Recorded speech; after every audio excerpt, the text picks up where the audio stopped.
Some group nâng chìm điệp xua từ test này cái chân chỉ tì group rộng an đại công pong tại tam đàn test na cáp sai to cam vị thi hong mi bọt đầm miên peประกอบchỉ công pong test đạp tam rồi giờ bị siêu đẹp mấy hong mi cái sập ram chật ram piสำหรับประngày ông kiaนี่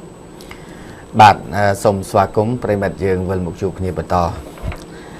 บาทจะกิจจับประดามปรมีนมองตีปีบรรทอหุ่นดอมองดอบหนึ่ง30 นาทีสำหรับประนี้ ขยมจมูกหนึ่งกัญญาดีนาหนึ่งกุยหนึ่งกระไรใส่ตัวนี่โหดดอมองดอบหนึ่ง30 นาทีให้ลูกเนี่ยได้เมียนปรมีนไอ้ไอจังพญาซาไปจูดหมกเพลียมบัดสันจะเมียนเรื่องทำไมอาจไปจูดหมกบานตามเพจ Facebook นั่นก็บานตามซาตูซับก็บานบาดไอ้เรานี่ยังโจใส่เรื่องบ่ยังมาสมัยดีนาเมียนตัวปอนเมียนมวยทาโปรไมน์สลับใช่นี่ខ្ញុំเคยแต่ไปโจเมื่อวันดังcái vợ làโปรไมน์สลับ lên cho nó trường đó và bản tay đó là pe mưaใส่เรื่องบานต่างทำโปรไมน์แม้นbản tayแม้นโปรไมน์เนี่ยใหญ่vàโปรไมน์ได้แต่โปรไมน์เป็นลิនៅខាងស្ទឹងត្រែងគេផ្អើលយកមិញទៅឲ្យគេទេមកសួរខ្ញុំថាលោកធីមិនហ្នឹងព្រំម៉ាញគាត់ស្លាប់រឿងអីហ្នឹងខ្ញុំថាព្រំម៉ាញស្លាប់ហើយដោយសារគ្រោះថ្នាក់ចរាចរណ៍ចាបាទអញ្ចឹងងាប់ហ្មងណោះ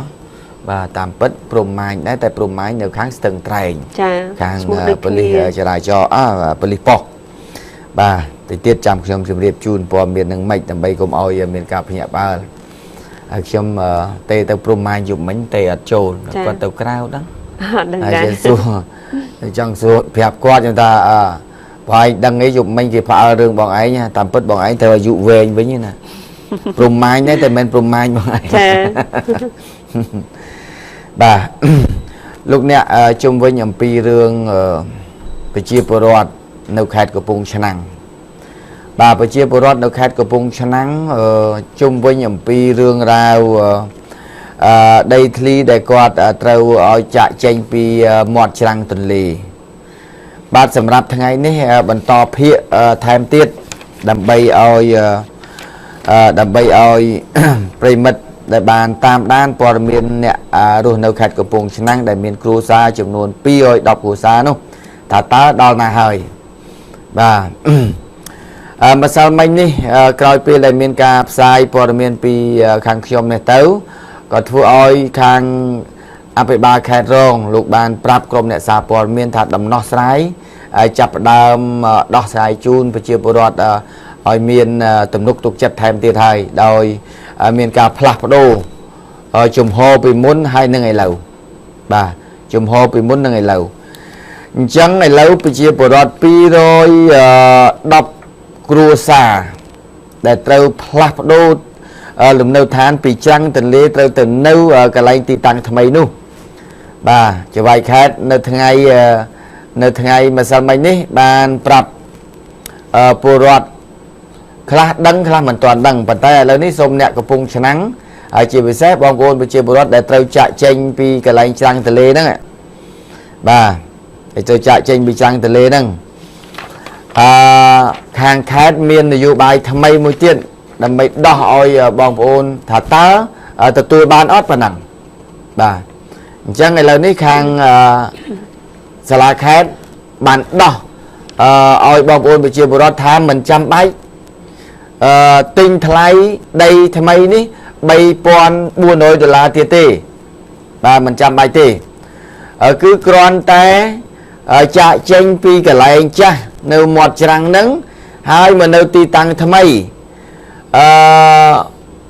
គ្រាន់តែបង់លុយថ្លៃចាក់ដី$1,000ប៉ុណ្ណឹងបានហើយរួចហើយធ្វើផ្ទះខ្លួនឯងចុះបាទពីមុនគឺឲ្យគាត់តម្រូវឲ្យចាក់ចេញម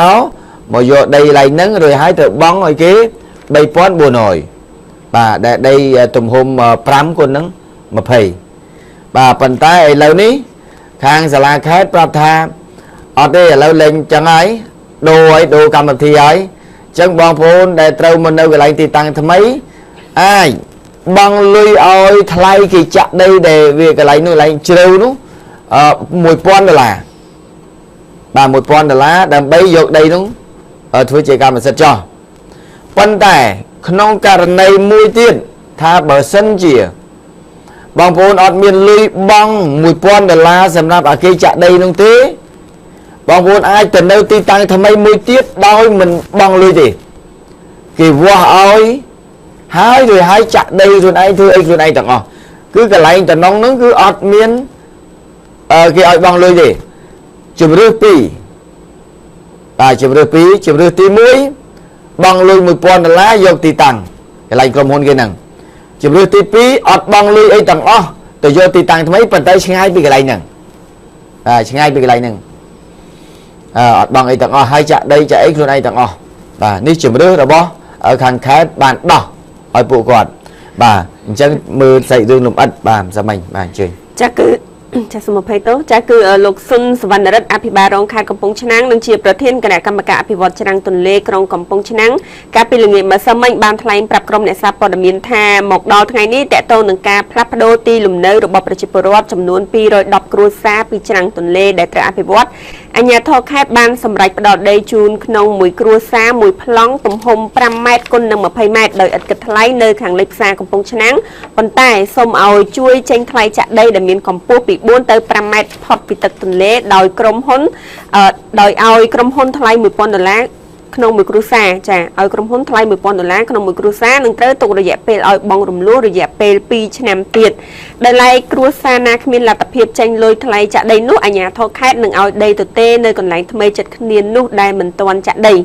លោកស៊ុនសវណ្ណរិទ្ធប្រធានគណៈកម្មការអភិវឌ្ឍច្រាំងទន្លេក្រុងកំពង់ឆ្នាំងបានថ្លែងបែបនេះបន្ទាប់ពីមានការតវ៉ារបស់ប្រជាពលរដ្ឋជាច្រើនគ្រួសារកាលពីព្រឹកថ្ងៃទី22កន្លងទៅ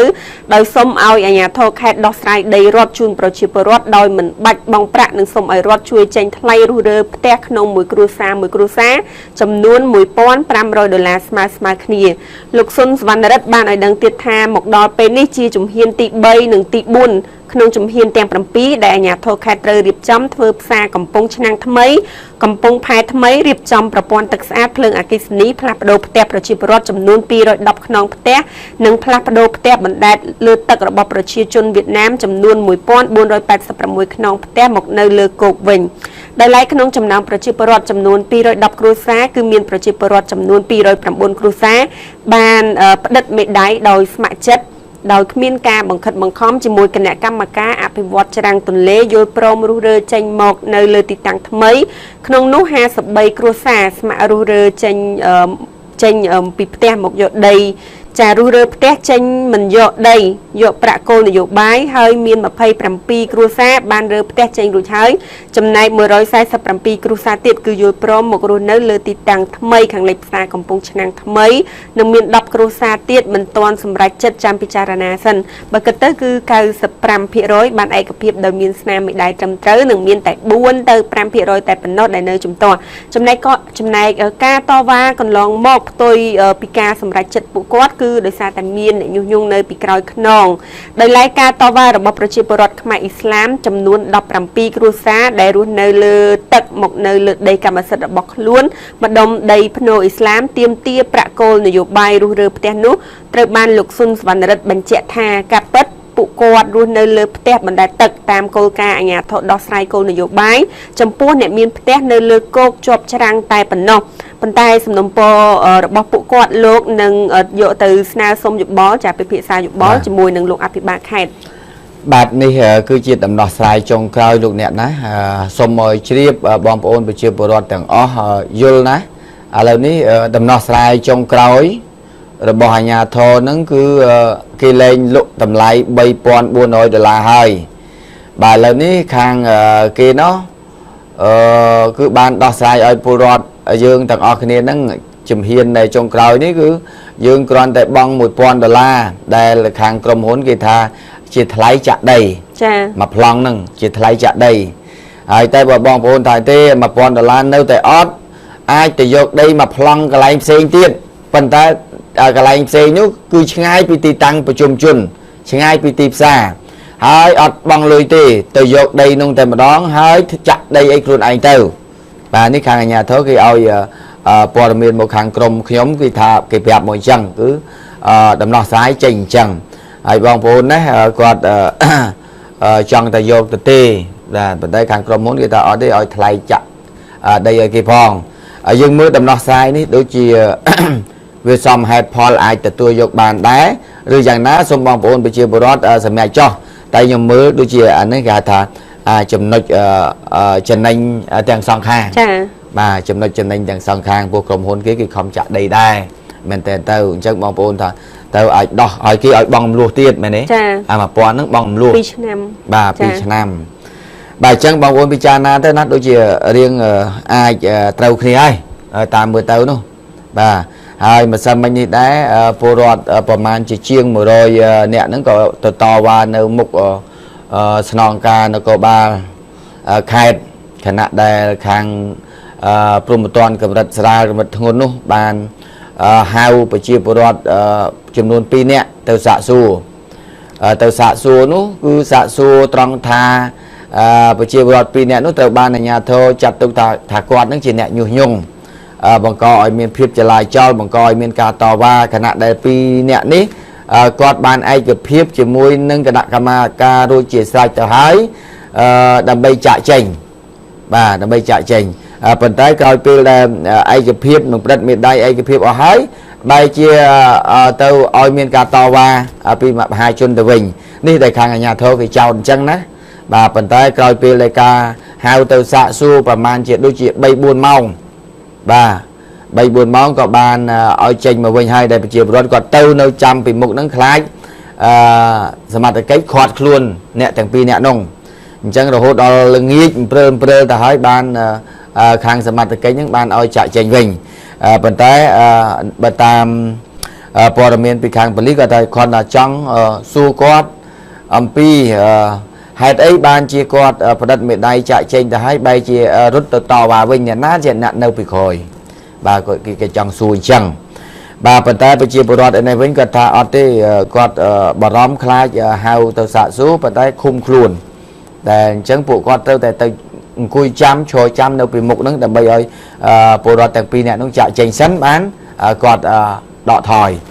បាទហើយគាត់បានទូរស័ព្ទមកខ្ញុំថាអត់ទេខ្ញុំអ្នកព័ត៌មានបានត្រឹមតែថាចាំយកព័ត៌មានថាតើហេតុការណ៍ហ្នឹងយ៉ាងម៉េចទេប៉ុន្តែអត់មានសិទ្ធិឯណាទៅតែប៉ូលីសត្រូវតែដោះលែងគេប៉ូលីសត្រូវតែចាប់ខ្លួនគេប្រជាពលរដ្ឋត្រូវតែចាក់ចេញកុំតវ៉ាអត់ទេខ្ញុំអត់មានសិទ្ធិបែបហ្នឹងទេបាទគឺខ្ញុំបានត្រឹមតែតាមដានឃ្លាំមើលយកព័ត៌មានថាតើយ៉ាងម៉េចហើយហៅប្រជាពលរដ្ឋទៅសាកសួរចាក់ចេញឲ្យចាក់ចេញមកវិញឬក៏ឃុំខ្លួនតើប្រជាពលរដ្ឋដែលគាត់តវ៉ាប្រហែលថ្ងៃហ្នឹងនៅការចាក់ចេញពីចាំងទលេដែលអាជ្ញាធរឲ្យចាក់ចេញហ្នឹងតើដំណោះស្រាយដែលពលរដ្ឋស្នើសុំហ្នឹងឥឡូវអាជ្ញាធរយល់ព្រមអត់បាទឥឡូវខ្ញុំបានតែត្រឹមប៉ុណ្ណឹងទេគឺទី1ឥឡូវខ្ញុំបានបញ្ជាក់ដំណោះស្រាយចុងក្រោយគឺថាបានត្រឹមថាពលរដ្ឋគេអនុញ្ញាតឲ្យបង់តែ$1000សម្រាប់ថ្លៃចាក់ដីបាទហើយបើអត់ចង់បង់ទៅយកកន្លែងទីតាំងចាស់ទីតាំងថ្មីមួយទៀតតែឆ្ងាយ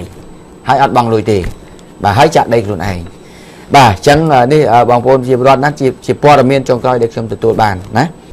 បាទឥឡូវសូមបញ្ចប់ប៉ុណ្ណឹងហើយយើងភ្ជាប់ជាមួយនឹងបើថាបានប្រជាពលរដ្ឋខេត្តហើយភ្ជាប់ពលរដ្ឋខេត្តទៀតទៅបាទពលរដ្ឋនៅខាងខេត្តព្រះវិហារពលរដ្ឋនៅខេត្តព្រះវិហារហ្នឹងតាមពិតទៅរឿងហ្នឹងវារ៉ាំរ៉ៃទៅហើយប៉ុន្តែគាត់មកដល់ស្ថានីយ៍ខ្ញុំសូមឲ្យខ្ញុំជួយផ្សាយព័ត៌មានដែលគាត់កំពុងតែមានកង្វល់បាទប្រជាពលរដ្ឋដែលមកដល់កន្លែងខ្ញុំនេះគាត់អះអាងថាជាគ្រួសារនៅឯភូមិស្វាយជ្រុំឃុំភូមិហៅភូមិហៅភូមិឫស្សីឬហៅភូមិឫស្សីឃុំកន្ទួតស្រុកជាំខ្សានខេត្តព្រះវិហារបាទដែលគាត់មានបដាញីអាញ៉ៃច្បុកច្បល់ច្រើនហើយនឹងរូបថតអីហ្នឹងការរឹបអូសផ្ទះប្រជាពលរដ្ឋអញ្ចឹងប៉ុន្តែនៅក្នុងនេះខ្ញុំក៏បានជម្រាបគាត់ថាតើផ្ទះដែលនៅតំបន់ហ្នឹងបើតាមខ្ញុំដឹងភូមិស្វាយជ្រុំនៅក្នុងស្រុកជាំខ្សានដូចជាអាជ្ញាធរបេតិកភណ្ឌរបស់ប្រាសាទព្រះវិហារគេមិនអនុញ្ញាតឲ្យរស់នៅក្បែរនោះបាទដែលឲ្យចាក់ចេញដោយមានអនុក្រឹត្យផងចែងហើយនឹងឲ្យអាជ្ញាធរគាត់ចាប់ដើមប្រកាសឲ្យចាក់ចេញ ដោយសារតែកន្លែងតំបន់នោះគឺជាតំបន់អភិរក្សរបស់ប្រាសាទបាទឲ្យចាក់ចេញអញ្ចឹងពលរដ្ឋគាត់ថាពួកគាត់253គ្រួសារនេះគឺកាន់កាប់ដីទំហំ3350ហិកតាឥឡូវគាត់ថាសំណូមពរឲ្យអាជ្ញាធរមេត្តាឲ្យគាត់វិលត្រឡប់ទៅរស់នៅកន្លែងចាស់នឹងវិញទៅបាទទៅកន្លែងចាស់នឹងវិញទៅហើយពួកគាត់គ្មានលទ្ធភាពក្នុងការទិញដីគេទេបាទតែនេះគឺប្រជាពលរដ្ឋដែល253គ្រួសារហ្នឹងគាត់សុំអញ្ចឹងហើយដាក់រូបថតសម្ដេចទាំងពីរហើយនឹងបដាដែលស្នើសុំហើយនឹងរូបថតដែលកលអាជ្ញាធរគាត់រុះរើអញ្ចឹងខ្ញុំគាត់មក2ថ្ងៃហើយតែខ្ញុំអត់បានផ្សាយដោយសារតែខ្ញុំអត់បានសុំការផ្ដល់បទសម្ភាសន៍ពីខាងលោកអភិបាលខេត្តព្រះវិហារបាននៅឡើយបាទដោយរងចាំការសុំសម្ភាសន៍ពីខាងអភិបាលខេត្តសិនបាទអញ្ចឹងដោយសារតែការពីម្សិលមិញនេះខ្ញុំសូមផ្ដល់បទសម្ភាសន៍ពីខាងចៅហ្វាយខេត្តព្រះវិហារទើបខ្ញុំថ្ងៃនេះខ្ញុំផ្សាយព្រោះប្រភពអត់គ្រប់ខ្ញុំអត់ផ្សាយបាទប្រភពអត់គ្រប់ខ្ញុំអត់ផ្សាយបាទដូចបងប្រុសអញ្ចឹងគាត់ទៅជែកមួយខ្ញុំហ្នឹងគាត់ថាពួកគាត់ហ្នឹងគឺអត់ផ្ទះអត់សបែងទេចាប់តាំងពីគេរុះរើផ្ទះរបស់ពួកគាត់ចេញពីភូមិស្វាយជុំហ្នឹងមកហើយនៅក្នុងលិខិតនោះខ្ញុំក៏បានឃើញលិខិតដែលហាមឃាត់របស់អាជ្ញាធរមិនឲ្យប្រជាពលរដ្ឋរស់នៅក្នុងភូមិស្វាយជុំនេះទៀតទេហើយមួយទៀតកន្លងមកកាលពីសង្គ្រាមជាមួយថៃនៅព្រំដែនហ្នឹងប្រជាពលរដ្ឋរស់នៅទីនោះគឺវាជាប់ព្រំដែនហើយវាប្រឈមនឹងបញ្ហាគ្រាប់បញ្ហាគ្រាប់ផងអញ្ចឹងហើយបានជាអាជ្ញាធរមើលឃើញថាវាគ្រោះថ្នាក់បើសិនជាមានបញ្ហាអីកើតឡើងដោយចៃដន្យអញ្ចឹងទៅប្រជាពលរដ្ឋនៅក្បែរនោះវាបញ្ហាប្រឈមបាទអញ្ចឹងឲ្យចាក់ចែងឲ្យទី2ទៀតងាយស្រួលក្នុងការអភិរក្សរបស់ខាងអាជ្ញាធរលើប្រាសាទព្រះវិហារបាទប៉ុន្តែប្រជាពលរដ្ឋទាំង253គ្រួសារនេះលោកបាននិយាយថាពួកគាត់រស់នៅទីនោះយូរហើយគាត់ឲ្យចាក់ចេញដោយបង្ខំបែបនេះ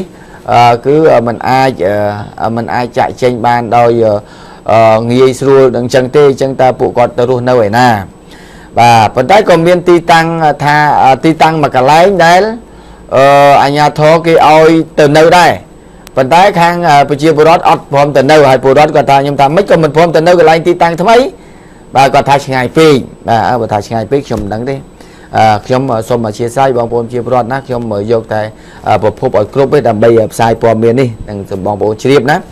ហើយចំណែកលោកអភិបាលខេត្តព្រះវិហារលោកអ៊ុនចន្ទនា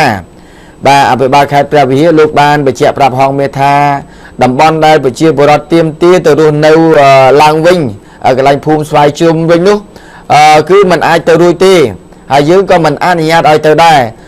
បាទន័យថាពុំអាចធ្វើទៅបានឡើយពីព្រោះតំបន់នោះគ្រប់គ្រងដោយព្រះរាជក្រឹត្យបាទគ្រប់គ្រងដោយព្រះរាជក្រឹត្យហើយជាតំបន់អភិរក្សរបស់ប្រាសាទបាទអញ្ចឹងបងប្អូនសូមជ្រាបណានេះខាងចៅហ្វាយខេត្តគាត់បញ្ជាក់អញ្ចឹងគាត់ថាអត់យកដីនេះទៅឲ្យពីណាទេហើយអត់លក់ឲ្យពីណាទេបានន័យថាដីនេះគ្រប់គ្រងដោយព្រះរាជក្រឹត្យបាទគ្រប់គ្រងដោយព្រះរាជក្រឹត្យហើយជាតំបន់អភិរក្សរបស់ប្រាសាទហើយអាជ្ញាធរបានដោះស្រាយគោលនយោបាយជូនពួកគាត់ខ្លះរួចទៅហើយដែលឲ្យពួកគាត់ចាក់ចេញរួចរាល់ហើយដែរឲ្យទៅនៅកន្លែងតំបន់ទីតាំងថ្មីបាទលោកអភិបាលបានបញ្ជាក់ថាចំពោះអ្នកតវ៉ាមួយចំនួននោះគាត់បានលក់ដីគោលនយោបាយដែលយើងបានឲ្យគាត់បាទគាត់លក់ដីគោលនយោបាយដែលបានឲ្យគាត់ប៉ុន្តែពួកគាត់បាននាំគ្នាមកតវ៉ាសុំមករស់នៅទីតាំងចាស់គឺដាច់ខាតមិនបានបាទមិនបានបាទអញ្ចឹងបងប្អូនជាពលរដ្ឋណាខាងអាជ្ញាធរគេនិយាយដាច់ខាតអញ្ចឹងបាទអញ្ចឹងបងប្អូនយល់យ៉ាងម៉េចបាទឥឡូវទោះបីបងប្អូនតវ៉ាយ៉ាងណាក៏ដោយពួកដីនេះដីព្រះរាជក្រឹត្យហើយជាអភិរក្សរបស់ប្រាសាទអាជ្ញាធរគេអត់ឃុំទុកភូមិស្វាយជុំនេះដើម្បីយកទៅលក់ទៅឲ្យក្រុមហ៊ុនណាទេប៉ុន្តែទុកដីនេះទំនេរធ្វើជាតំបន់អភិរក្សរបស់ប្រាសាទទៅវិញបាទនេះគឺជាប្រសាសន៍របស់លោកអ៊ុនចន្ទដាអភិបាលខេត្តព្រះវិហារគាត់បកស្រាយអញ្ចឹងណាលោកអ្នកណាបាទសូមជ្រាបជាព័ត៌មានបាទឃើញលោក ពលរដ្ឋរបស់យើងខ្លះគាត់ឃើញមកដល់ស្ថានីយ៍ខ្ញុំពី3ថ្ងៃហើយអត់ឃើញផ្សាយប៉ុន្តែអត់ឃើញផ្សាយហ្នឹងដោយសារតែខ្ញុំមិនទាន់បានព័ត៌មានគ្រប់ជ្រុងជ្រោយដែលខ្ញុំត្រូវបង្គ្រប់កាតព្វកិច្ចនិងវិជ្ជាជីវៈរបស់ខ្ញុំដូចជាខ្ញុំទៅខាងសមុទ្ររៀមអញ្ចឹងបាទកាលពីថ្ងៃអាទិត្យអញ្ចឹងខ្ញុំខាងគ្រួសារកងទ័ពជើងទឹកគាត់មានបញ្ហាចំនួនដីធ្លីជាមួយនឹងលោកអង្គញាតែតាំងប៉ោអញ្ចឹងខ្ញុំទៅដល់ទីនោះគឺគ្រួសារកងទ័ពគាត់បាននិយាយច្រើនបាទហើយដល់ពេលខ្ញុំទៅពីថ្ងៃអាទិត្យហើយបានថ្ងៃច័ន្ទខ្ញុំអត់បានផ្សាយហើយឥឡូវថ្ងៃនេះក៏អត់ទាន់បានផ្សាយដែរ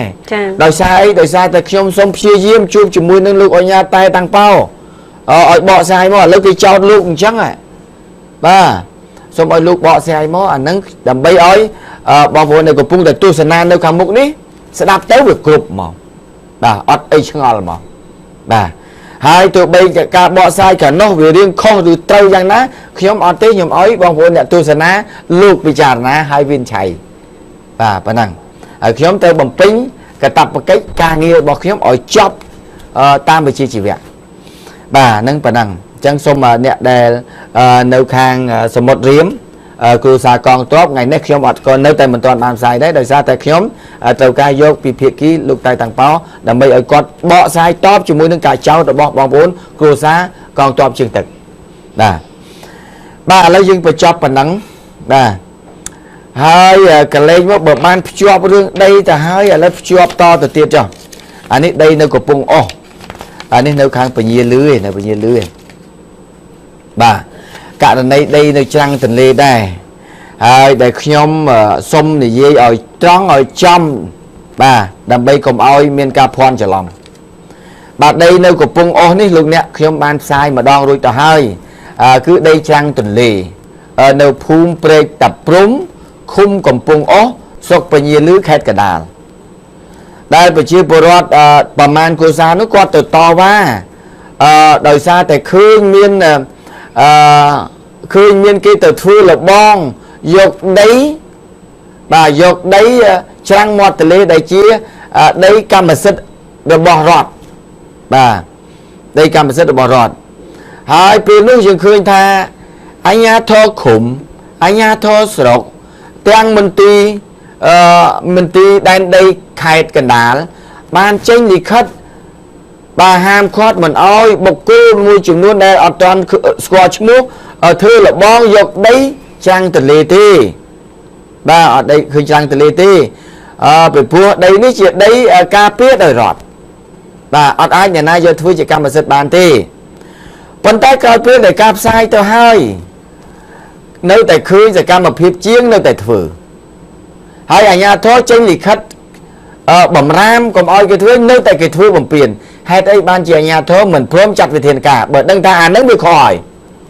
មិនព្រមចាត់វិធានការប៉ុន្តែបើតាមព័ត៌មានថ្ងៃនេះគឺក្រុមគណៈកម្មការចម្រុះនឹងចាប់ផ្ដើមអនុវត្តក្តៅកន្លែងធ្វើនឹងហើយបើសិនជានៅបន្តគេនឹងរឹបអូសរបស់របស់ហើយនឹងខាត់ខ្លួនមានការនឹងទៀតផងតែឥឡូវដោយតាមព័ត៌មានឮមកយប់មិញថាដោយសារតែឮព័ត៌មានពីខាងខេត្តប្រើធរក្តៅទៅកន្លែងពងធ្វើលបងហ្នឹងហើយជាងនឹងថាដូចចាក់ចេញហើយចាក់ចេញយប់មិញបាទចាក់ចេញយប់មិញទេខ្ញុំមិនទៅគ្រប់គ្រងអីអ្វីដែលខុសច្បាប់ទេប៉ុន្តែក្រោយពេលដែលខ្ញុំបានផ្សាយចេញទៅមានប្រភពចេញពីមេជាងព្រោះមេជាងថ្ងៃនោះគាត់ថាយើងព្យាយាមសុំរកដែលម្ចាស់ដីអ្នកណាគេដល់សួរជាងគាត់ថាគាត់អត់បានស្គាល់ម្ចាស់ដីជានរណាទេឥឡូវបើម្ចាស់ដីបើជាងគាត់ធ្វើលបងគាត់អត់ស្គាល់ម្ចាស់គាត់យកលុយពីណាទី1គាត់យកលុយពីណាទី2នៅពេលដែលគាត់ថាបានជាអត់ស្គាល់ពីព្រោះម្ចាស់ដីដែលឲ្យធ្វើហ្នឹងគឺគាត់តាក់ទងទៅតាមទូរស័ព្ទមកហើយទូរស័ព្ទហ្នឹងទូរស័ព្ទអត់មានលេខទៀតចា៎បានន័យថា no number ទូរស័ព្ទអត់មានលេខទេមកអញ្ចឹងគាត់ថាអត់នឹងអ្នកណាយើងសុំលេខទូរស័ព្ទក៏អត់បានបាទអានឹងប្រភពដើមនេះគាត់មេភូមិបាទនេះគាត់មេការសំណងគាត់ថាគាត់អត់ស្គាល់ម្ចាស់ទេគាត់ដឹងថាធ្វើលបងយកលុយត្រូវហើយគាត់ជាជាងត្រូវតែអញ្ចឹង គាត់ដឹងថាធ្វើលបងយកលុយឲ្យ1ម៉ែត្រ30គាត់ដឹងថា1ម៉ែត្រ30បាទដឹងតែប៉ុណ្ណឹងបាទអញ្ចឹងបើសិនជាខាងផ្លូវច្បាប់យ៉ាងម៉េចអាហ្នឹងអាជ្ញាធរគេគាត់ឲ្យទៅខាត់ឲ្យគាត់ឈប់ធ្វើទៅអាហ្នឹងបានហើយតែបើសិនជាអាជ្ញាធរគេអនុវត្តផ្លូវច្បាប់យើងនៅតែមិនព្រមឈប់អាហ្នឹងមេការសំណងក៏ប្រឈមដែរបាទអាហ្នឹងវាយើងផ្លូវច្បាប់ប៉ុន្តែចុងក្រោយទៀតបាទករណីនេះចុងក្រោយមកទៀតនេះព័ត៌មានដែលឯកសារមេជាងនឹងបានយកទៅបំភ្លឺដល់លោកអភិបាលស្រុកនិងមន្ទីរដែលគាត់បានលើកឡើងថាដីនេះគឺដីគាត់ធ្វើឲ្យគឺដីរបស់លោកហៀងសុភ័ក្រព្រះរាជអាជ្ញារងខេត្តបាទព្រះរាជអាជ្ញាខេត្តត្បូងឃ្មុំថាគាត់បានប្រុងទិញពីគេប៉ុន្តែដឹងទិញពីណាយើងអត់ដឹងទេប៉ុន្តែគាត់ថាបើតាមនៅក្នុងនេះលោកហៀងសុភ័ក្រដែលគាត់បានមានសម្លេងដែលគាត់និយាយថាគាត់កន្លងមកមានអ្នកគូជេដី2នាក់បាទគូជេដី2នាក់បានមកអះអាងថាមានដីមួយកន្លែងខាងលើនឹងនៅជាប់ច្រាំងទន្លេបាទនៅជាប់ច្រាំងទន្លេជាកម្មសិទ្ធិរបស់ខ្លួនហើយមានបំណងយកមកលក់ឲ្យលោកហើយលោកក៏ស្នើឲ្យធ្វើរបងត្រឹមត្រូវទៅគាត់ហ៊ានទិញអញ្ចឹងបានន័យថាលោកហៀងសុភ័ក្រព្រះរាជអាជ្ញាខេត្តត្បូងឃ្មុំលោកថាប្រុងទិញមែនប៉ុន្តែថាឲ្យបើម្ចាស់ខ្លួនម្ចាស់ដីនោះលោកអះអាងថាជា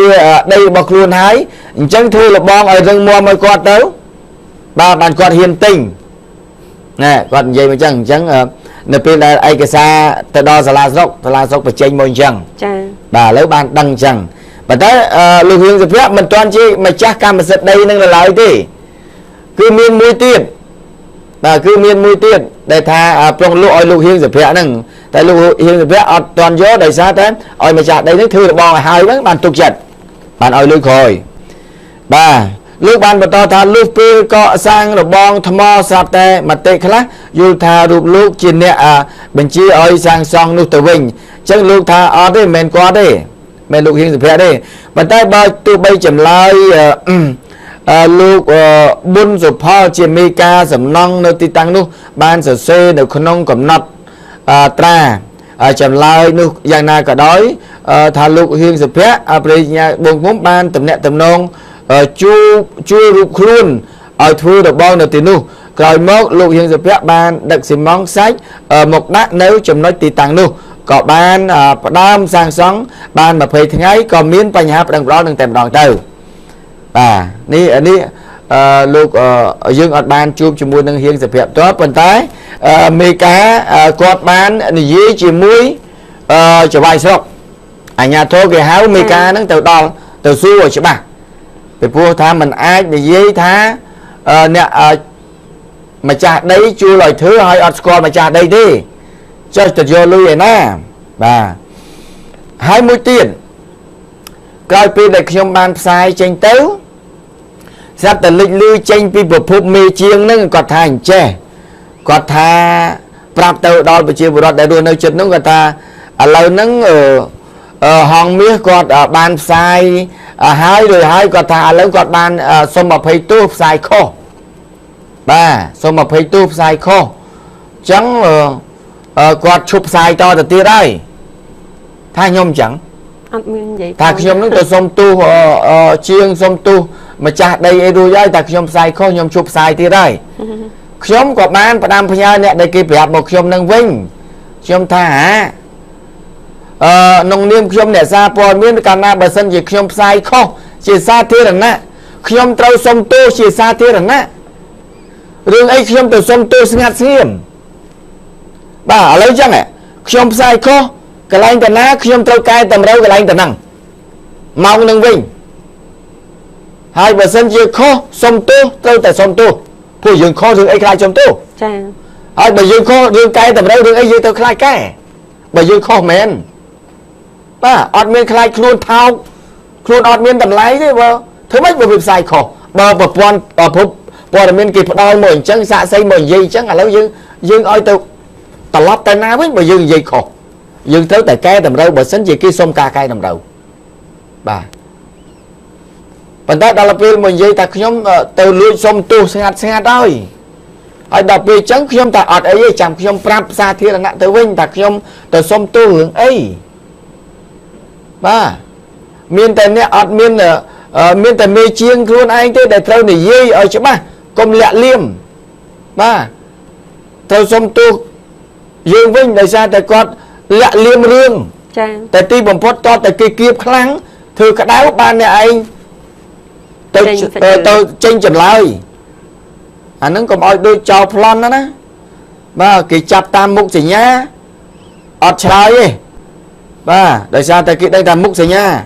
mục gì nhá thuộc tranh bị cung thuộc ấy và ta cho ta ọt trái đó là cái chập ban thoát tăng miền à vút miền gặp lương cọp miền gọt bay túc ban chập ra đọc men khi ông plan men cứ gì ba anh ấy chẳng anh ấy không mở xong dây chẳng bài chẳng ở ní lục hiên dập rẽ lục ban bạn để sai chẳng còn ta còn trong tự tin bên tay oi mà chặt đây nó cái thứ plong ai số búa thứ là bong ai số on miền cả tàu bá ban còn tinh và lúc còn dây chẳng ba tại khi on miền từ lùi xong tu thế ba khó người dây khó bà ta xong tu xả tiền này oi mà hai chôn mặt chẳng xong chi tiết chỉ po miền là tẹt tông nâng bánh hai đường nâu phum prek ta prum khung cầm pung ó sốc bánh nhia lứa khát cẩn đal bài chân ai đâm ao phải ba khát cả đal ai đâm ao phải run lúc ai từ thừa cây trà nâng vào to tiết trong pu hồ bánh hai đây trăng từ lê nô ba phải pu lâu và sân chị ban chỉ cà pía oi ban Paul và giỏi chỉ được bỏ rót còn oi thám cà pía cả lạnh từ nông bán bàn tay cả lạnh xế gì thử bàn bởi cà pía cả lạnh nó oi ta là bỏ rót tới tại túp cùng oi miên ca chạp dọc đấy rồi bỏ rót bà chẳng vì việc bánh chay khó khăn ở đường đây phụ kẹ cứ đây xa thiên nạ bỏ rót bàn tay sai Paul bàn tay sai Paul du nâng ai thư chỉ cam mà dịch đã bà sân chỉ rót mới khơi thả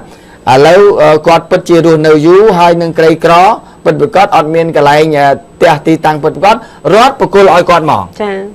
tại bà sân chỉ thả quạt từ chạp nấu con ở sai Paul đây bà quạt Việt La bà quạt đây 4 đây bà quạt rộp sập hạch tá nâng đọc với tàu oi quạt chỉ cam mà dịch ọt thầu ba mình thầu tì bà chắc oi nè ọt bất bà quạt mền bà đôi nhạc của pung chân năng trắng bà bà sân gì con đã thà ấy là con ọt miền lôi tê là xong vô bà thà đầy rót đấy oi nhom mô nhom thư nhom chạy tranh vì trăng bà chắc oi con tế oi tàu hay bà tế vì ọt miền ấy nè oi ọt kịch lôi và oi tế ọt miền oi ấy gì là ngay anh nâng xong chìm riêng phần năng ai chia viên cùng oi nhom này dây tấu khó hơi khi lưu phiệt khi bong ôn và chia bộ đọt mà kháng nó còn lưu phiệt thà ôi lụi tí từ lụi xong tổ kê ngắn bẹp quạt từ đòn từ play ấy dây giang bà anh nâng xong này dây xa thế là nó ôi đấng dây chùm hóa thằng ọt nè bà bộ men kết tha nhóm này dây bò miền tây vừa sắp tập trâu mà rồi phía rồi đi khó khỉnh lưu thá công ca nghi bậc nhóm tự đo cô đau nông hái nè này dây prap công ca nghi nhóm dây khó ảnh nước bạn nhóm dài khó bà tại bà đăng này bà hai có gì tẹt tôi thương khó nước nhóm có sông mà chia sai mối tiết tẹt tôi nâng bò miền đài tam Facebook đẹp sai ta cruza cây cro mà chấm luôn để quạt sai tam Facebook hay dương dọc tam quạt nè chấm nuôi lá quạt khơi tam Facebook ra một tam nhóm ba ra một tam nhóm ở nhóm dọc tụi ơi tam diện để quạt khơi trong Facebook chẳng nhóm con trong prap chấm ho ơi hơiพวกก็ลองมั้งខ្ញុំធ្លាប់ឃើញក្នុង Facebook ឲ្យគេឲ្យមកលុយមកខ្ញុំចឹងឲ្យខ្ញុំយកទៅឲ្យតាមរយៈដែលគេឃើញក្នុង Facebook ចឹងដល់ពេលយកទៅពេលខ្លះគ្រួសារនោះអត់អញ្ចឹងបាទហើយពេលខ្លះទៅដល់អត់ឃើញគ្រួសារនឹងនៅក្នុងទៀតអញ្ចឹងខ្ញុំបើសិនជាខ្ញុំបានទៅឃើញជាក់ស្ដែងដោយខ្លួនឯងខ្ញុំមិនខ្លាចនឹងយកឲ្យទេចឹងខ្ញុំតែងតែប្រាប់ទៅអ្នកសពរជនទាំងក្នុងនិងក្រៅប្រទេសដែលគាត់ទេមកខ្ញុំឲ្យទៅតាមអញ្ចឹងខ្ញុំតែងតែបដិសេធថាខ្ញុំអត់ទាន់ហ៊ានទទួលទេដោយសារតែគ្រួសារហ្នឹងខ្ញុំអត់ទាន់ដឹងចាបាទអត់ទាន់ដឹងដូចថ្មីនេះខ្ញុំមិនបាច់ថានិយាយនៅណាទេនៅពេលដែល khơi nông Facebook từ chui prung pria chẳng tới đọc với thằng cô già nó còn trẻ môi cho phí chẳng tới đó bạn chân cùng oi miên chân là cả láng bà thà chui ở chòm bà ở chòm mình từ rứa á cái gì mình ta gọi là chui ở chòm bà cho bà chui ở chòm tầm tẹt mó chui từ ấy và em nào tới đẹp cò và nó dương dây thì ở thoáng chân máu bà còn oi lẹ liếm khó chui đẹp cái này bà khó chui đẹp cái này hỏi đang bay cài là mò hỏi bà đang khó tao chạy cài anh nó chỉ một nụ mặt đấy bà về mất tôi tiền nói chuyện hay lâu đi mong pe là mong sầm rạ tại bà xong pe sầm rạ tạch bà tới chia dương với một chục thì bà to bà về mất dương với một chục thì bà to bà cô lôi cả nhà mà đong mà vẹn nó đạch phần bà này vẹn đi chúng đạch ổn bà phải tại môn cô chun xong chìm điệp chun chia đầm năng đây là chia còng vò chạm bạch bỏ bồ rọt chìm luôn bay phum em miềnประมาณchia chiêng một đôi cua xa nấu khang khátไปเวphải khát vài riêng bà bồ rọt cọt bànพญาซาmột nhiều một bánh mình đi để phụ cọt miền ประมาณ chia chiêng một đôi cua xa rồi nấu nó không sừng cắt chọn một tê krong xoay riêng chọn một tê bà krong bảo vắt này bà con nấu cắt chọn để khang khát xoay riêng nó cứ con thà nấu không phum bay miền phum ra một ký phum đầm bột chúa bà phum đầm bột chúa nâng phum chây thom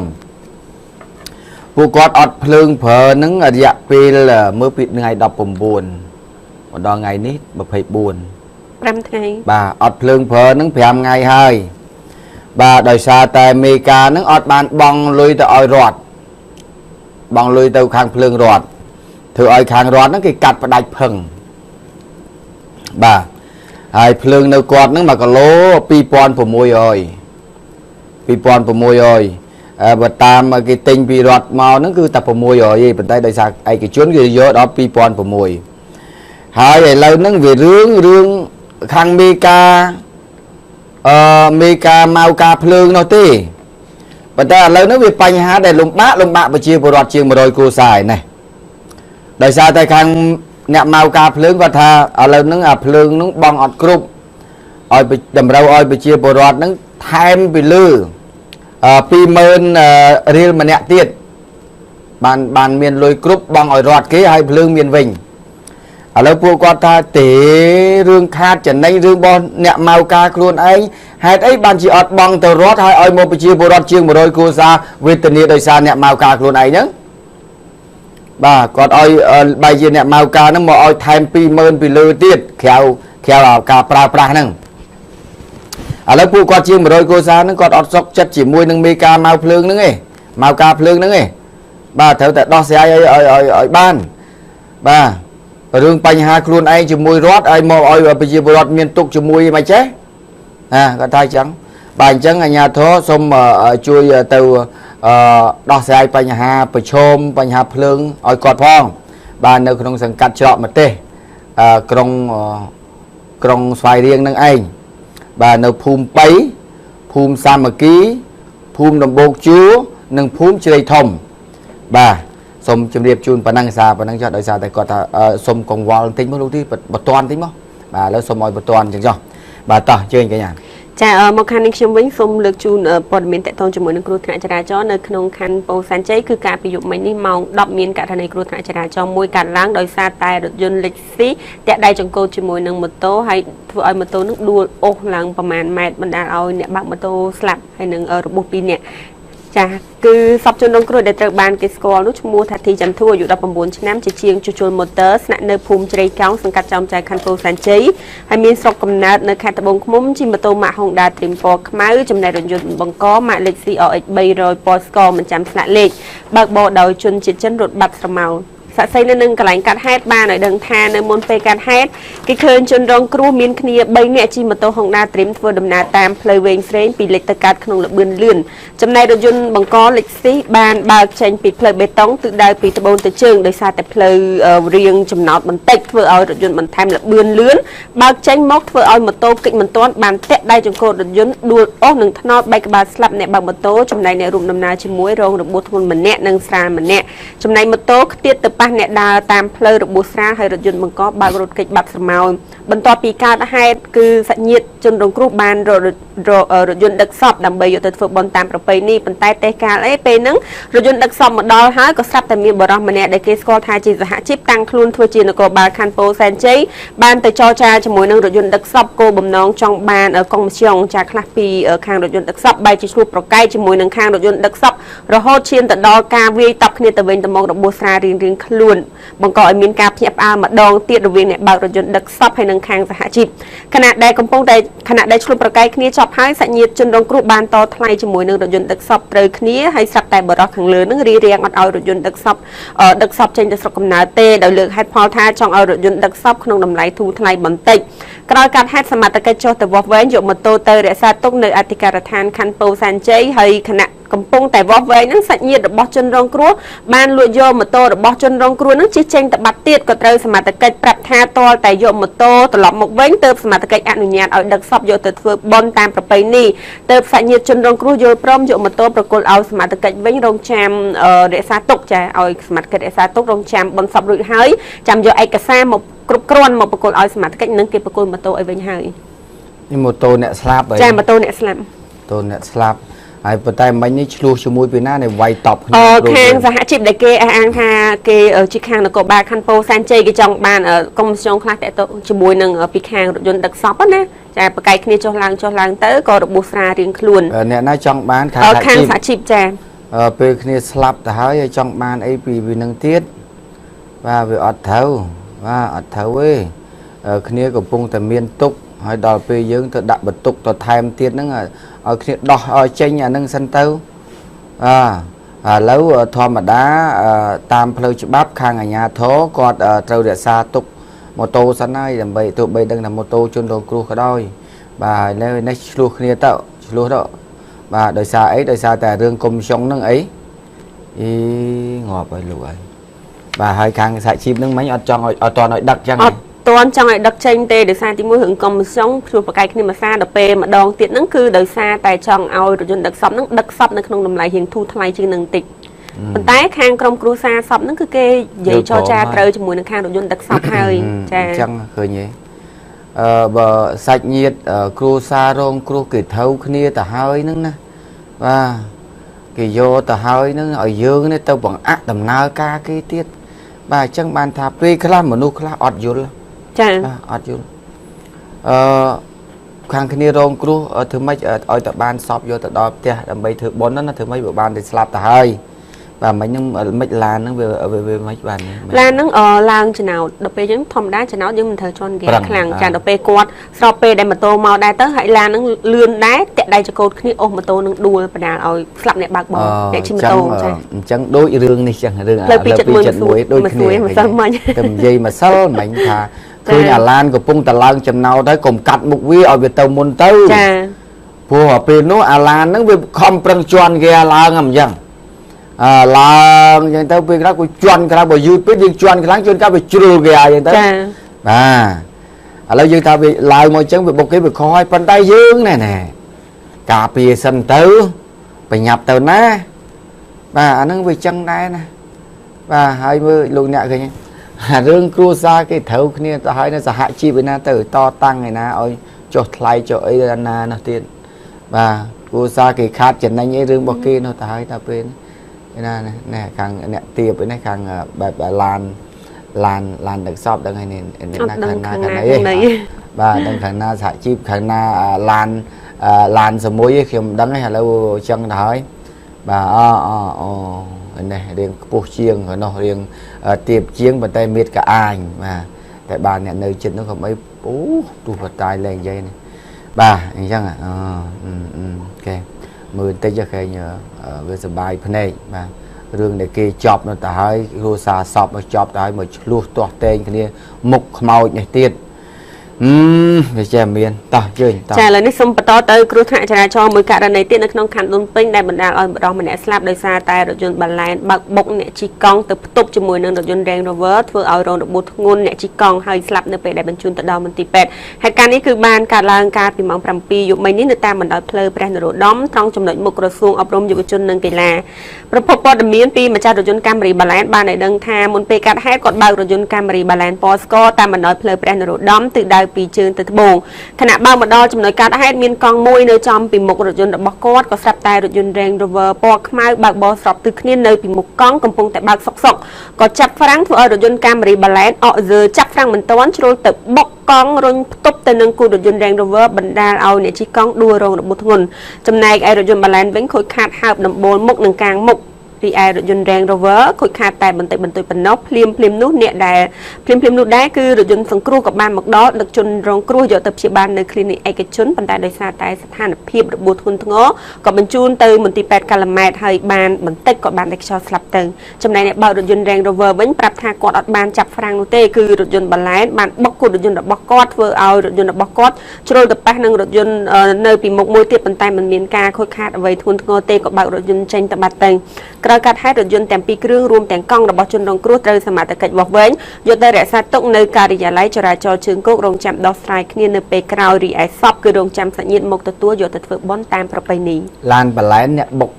บกกองจ่าจะเมื่อจ่าจะเมื่อบาลานจีปีคอยมีนเรนโรเวอร์มวยต่อม้ากล้องในกระดากล้องในกระดาเราเวียนรถยนต์เรนโรเวอร์ให้ในรถยนต์บาลานบนใต้ข้างเนี่ยเบารถยนต์บาลานนั่งกดท่าโดยซาแต่รถยนต์เรนโรเวอร์ชี้สับแต่จับฝรั่งแต่เป็นจังกอดจับอัตอนได้กอดตบบกกองนั่งตบจมูกนั่งรถยนต์แรงโรเวอร์บนใต้รถยนต์แรงโรเวอร์ที่ท่าเกี่ยวบานจับฝรั่งเต้คือข้างรถยนต์บาลานเต้จีเนี่ยtừบกรถยนต์บกเกตวัวโจรตะปานนั่งรถยนต์ในปีมุกมวยเตี้ย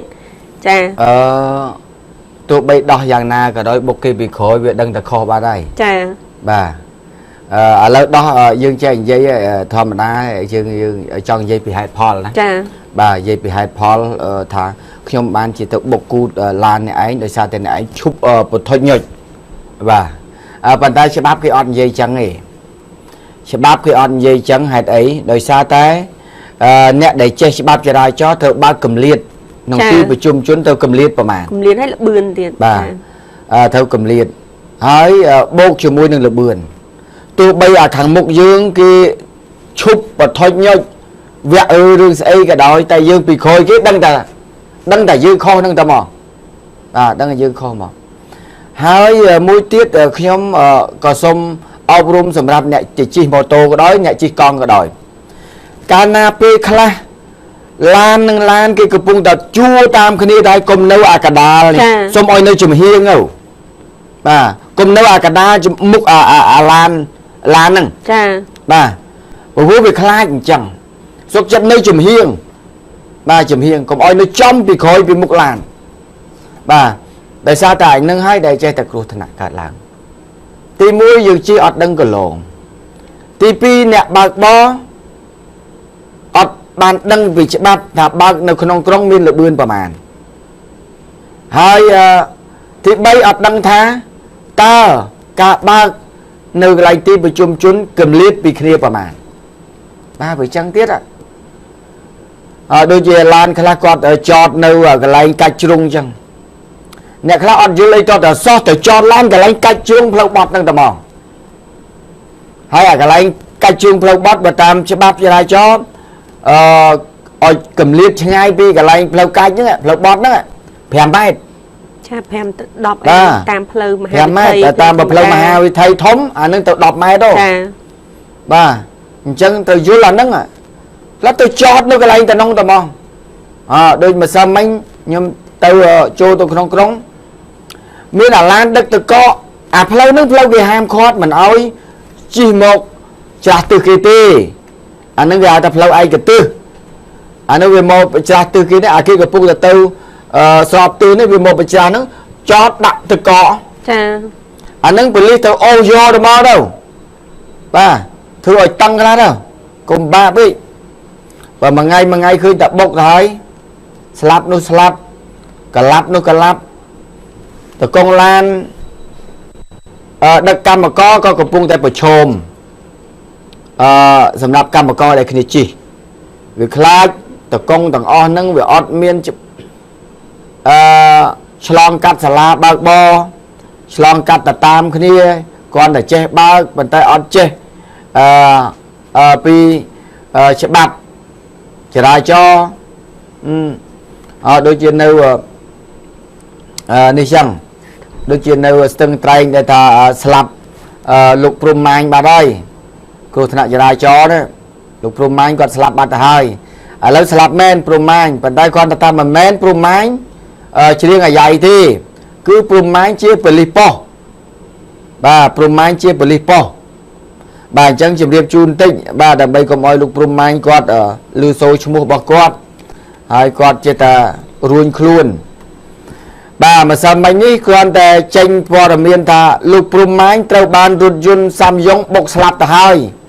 នៅខេត្តស្ទឹងត្រែងដែលមនុស្ស3នាក់បានស្លាប់នៅក្នុងព្រឹត្តិការណ៍នោះបាទ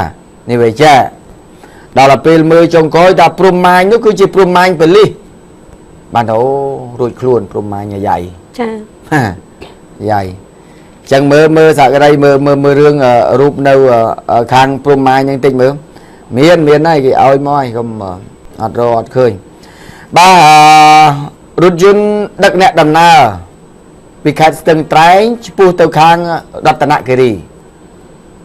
បាទដែលឡានសាំយ៉ុងហ្នឹងគឺដឹកមនុស្សប្រមាណជា10នាក់ជាង10នាក់ដល់ពេលមិនទៅឃើញអត់ឃើញប្រាប់អត់ឃើញអាងរករឿងថ្មីបាទតោះហើយអត់ឃើញខ្ញុំទៅអ្នកនេះនឹងកំពុងប្រាប់គ្នាប្រាប់មិញហើយបាទតោះកញ្ញាទៅរឿងថ្មីចាឥឡូវនេះរឿងអត់រូបថយចេញសិនបាទចាបងវាយពីរឿងគ្រោះថ្នាក់ចរាចរណ៍ហើយបន្តចូលមករឿងគ្រឿងញៀនវិញម្ដងគឺនៅក្នុងខណ្ឌពោធិ៍សែនជ័យដេញចាប់មុខសញ្ញាចែកចាយគ្រឿងញៀនឲ្យបាញ់ចំនួន5គ្រាប់ដែលហេតុការណ៍នេះបានកាត់ឡើងកាលពីម៉ោង 10:40 នាទីយប់មិញនេះនៅតាមបណ្ដោយផ្លូវបេតុងត្រង់ចំណុចភូមិព្រៃលវាសង្កាត់ចោមចៅខណ្ឌពោធិ៍សែនជ័យចាឲ្យពាក់ព័ន្ធជាមួយនឹងករណីនេះសមត្ថកិច្ចបានឲ្យដឹងថាមុននឹងឈានទៅដល់ការចាប់ខ្លួនជនសង្ស័យគឺដំបូងឡើយលោកកំពុងតែល្បាតនៅក្នុងភូមិសាស្ត្រដូច្នេះក៏បានឃើញជនសង្ស័យ2នាក់ជិះម៉ូតូមួយគ្រឿងក៏បានហៅបៀបថាដេញតាមពីក្រោយប្រផាប់ប្រភេញហៅឲ្យឈប់តែអត់ឈប់ទេដើម្បីដល់ពេលអញ្ចឹងទៅគឺជនសង្ស័យអត់ឲ្យឆែកឲ្យអត់ឲ្យឲ្យតដៃជាមួយនឹងសមត្ថកិច្ចទៀតទើបសមត្ថកិច្ចសម្រេចថាផ្ទុះអាវុធចំនួន5គ្រាប់ដើម្បីការពារខ្លួននិងចាប់ជនសង្ស័យវាយខ្នោះក៏រកឃើញថ្នាំញៀនពីកញ្ចប់ធំដែលជនសង្ស័យលាក់ទុកបំរុងយកទៅជួញដូរហើយបច្ចុប្បន្នជនសង្ស័យនឹងវត្ថុតាងត្រូវបាននាំខ្លួនទៅកាន់អធិការដ្ឋានខណ្ឌពោធិ៍សែនជ័យដើម្បីឃុំខ្លួនជាបណ្ដោះអាសន្ននិងធ្វើកំណត់ហេតុកសាងសំណុំរឿងទៅតុលាការចាហើយជួបតាមផ្លូវចាដើរល្បាតចាជីល្បាតតាមផ្លូវចឹងទៅក៏ឃើញ2នាក់គាត់នឹងគួរឲ្យសង្ស័យហើយហៅឲ្យឈប់អត់ឈប់ទេក៏បានជិះម៉ូតូដេញតាមទៅចាដោយសារតែមានថ្នាំញៀននៅក្នុងកប៉ាល់ហើយបានមិនឈប់ណាមានខ្លួនចាបាទដល់មែនតែនតើឥឡូវព័ត៌មានរឿងគ្រឿងញៀនទៅជាចង់ធុញវិញចាច្រើនរាល់ថ្ងៃបាទរាល់ថ្ងៃមកចាអត់ដែលរំលងពេលណាទេចាព្រោះសមត្ថកិច្ចគាត់តួនាទីរបស់គាត់ទៅចាប់គឺគាត់ត្រូវតែធ្វើហើយប៉ុន្តែពេលខ្លះអ្នកទស្សនាគាត់ប្រាប់មកខ្ញុំតាំងលោកទាគាត់ទៅឃើញព័ត៌មានគ្រឿងញៀនធុញហ្មងឥឡូវបាទម៉ោងណាពេលណាក៏អត់ដែលចេះអត់ដែរគ្រឿងញៀនចាប់បានរហូតបាទហើយអ្នកដែលសនំពោនោះតាំងចាប់បានកុំឲ្យទុកយូរពេកអាសាយកទៅដុតចោលចាវាខ្លាចបាត់អារបស់ដែលភ័ស្តុតាងទាំងអស់ហ្នឹងគេវារត់ទៅណាទៅរកវាមិនឃើញបាទអញ្ចឹងអាសាដុតចោលបង្ហាញសាធារណជនឲ្យបានដឹងផងទៅបាទតោះជើញតែឥឡូវងាកចេញពីគ្រឿងញៀនបន្តទៅករណីបង្ក្រាបកន្លែងកោះជក់មួយកន្លែងដែលបង្កប់នៅសេវាបម្រើផ្លូវភេទចាគឺផ្ទះម៉ាសាកោះជក់មួយកន្លែងយីហោលៀបរហូតចាដែលស្ថិតនៅផ្ទះលេខ4 ផ្លូវ2004ភូមិត្រពាំងលវាសង្កាត់ការកាប់ខណ្ឌពោធិ៍សែនជ័យត្រូវបានកម្លាំងនគរបាលការិយាល័យជួញដូរមនុស្សនិងការពីអនិច្ចជនស្នងការរាជធានីភ្នំពេញចុះបង្ក្រាបនិងខាត់ខ្លួនបានប្រុសស្រី6នាក់ដោយជាប់ពាក់ព័ន្ធទៅនឹងករណីប្រព្រឹត្តសេចក្ដីកម្មកាលពីម៉ោង 4:30 នាទីល្ងាចម្សិលមិញនគរបាលបានឲ្យដឹងថាបន្ទាប់ពីកម្លាំងជំនាញស៊ើបអង្កេតឃើញទីតាំងខាងលើបានប្រព្រឹត្តអំពើសេចក្ដីកម្មបើកបម្រើសេវាភ្លើពេទ្យជ្រកក្រោមស្លាកម៉ាសាកោះជប់ទៅកម្លាំងនគរបាលការិយាល័យជួញដូរមនុស្សនិងការពីអនិច្ចជនដឹកនាំចាបានដឹកនាំកម្លាំងដើម្បីចុះទៅបង្ក្រាបចាក្នុងនោះគឺឃើញវាថាទីតាំងខាងលើហ្នឹងគឺបានប្រព្រឹត្តជាក់ស្ដែងតែម្ដងនៅអំពើសញ្ចារកម្មហើយរកឃើញលោកជួយទាំងប្រើហើយទាំងមិនទាន់ប្រើហើយក៏មានហើយក្រោយពីខាត់ខ្លួនមនុស្សពាក់ព័ន្ធទាំង6នាក់សមត្ថកិច្ចបាននាំខ្លួនទៅកាន់ការិយាល័យជំនាញស្នងការរាជធានីភ្នំពេញដើម្បីសាកសួរនិងកសាងសំណុំរឿងចាត់ការទៅតាមផ្លូវច្បាប់បាទភ័ស្តុតាងស្រោមចា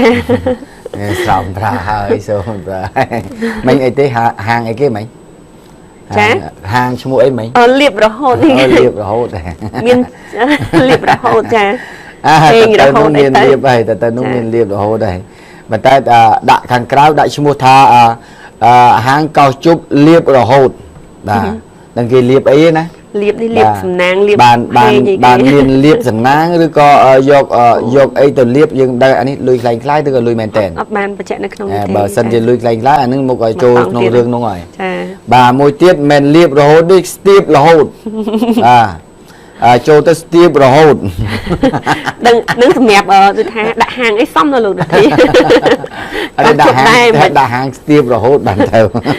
បំរើសេវាកម្មអីល្អណាស់គេមកហូបបើស្ទាបរហូតហេតុអីបានជាវាអត់មានឈ្មោះអីអាក្រក់ទេហាងឈ្មោះថាកោសជប់ស្ទាបរហូតព្រោះដោយសារតែយើងកោសជប់មិនដៃនឹងទៅប៉ះគេរហូតមិនទៅច្បាច់ដៃបាច់ជើងមិនស្ទាបរហូតចាហ្នឹងដាក់ទៅបានត្រូវបើថាលៀបរហូតអាហ្នឹងវាជួនកាលមានលៀបជួនកាលវាអត់លៀបដោយសារតែភ្ញៀវទៅអស់លុយនៅនោះបាទសម្រាប់អ្នកដែលទៅកោសជប់ហ្នឹងវាអត់មានអីត្រូវលៀបទេចាបាទវាមានតែត្រូវអស់ទេបាទអត់មានត្រូវមានសំណាងទេខ្លាចតែវាអត់មានសំណាងថែមទៀតអត់នោះបាទដូចជាក៏មុនក៏ត្រឡោកបែកនៅមានសេវាបំរើណារឿងរ៉ាវមួយអញ្ចេះពេលសមត្ថកិច្ចទៅចាប់កន្លែងត្រឡោកបែកនឹងចាប់ស្រីណាបំបងដល់ពេលទៅចាប់ចឹងទៅគេរកភ័ស្តុតាងអត់ឃើញដល់រកភ័ស្តុតាងអត់ឃើញហើយខាងក្រោមត្រឡោកបែកនឹងខាងក្រោមវាទឹកចា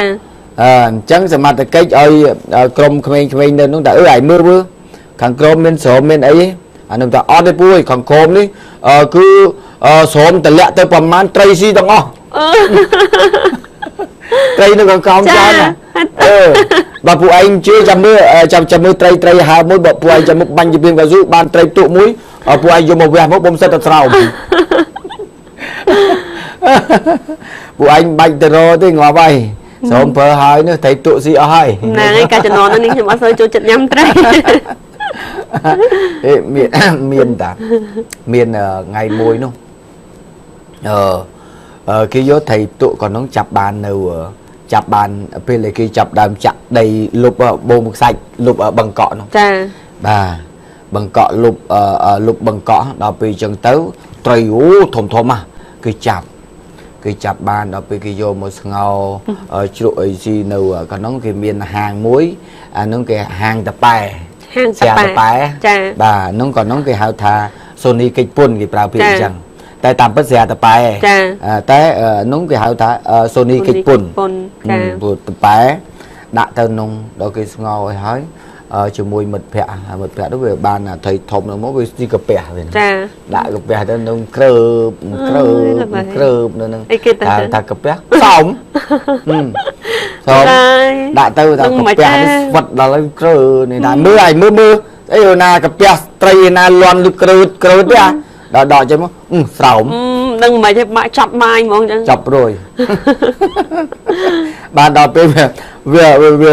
ឆ្អើមខ្លាំងមកដាក់អាស្រាតប៉ែលេងមកផ្ទល់តូចដាក់ឲ្យដាក់មកដាច់យកហ្មងដើម្បីឲ្យវាឈប់នឹកឃើញអានោះលេងនឹងអីចឹងបា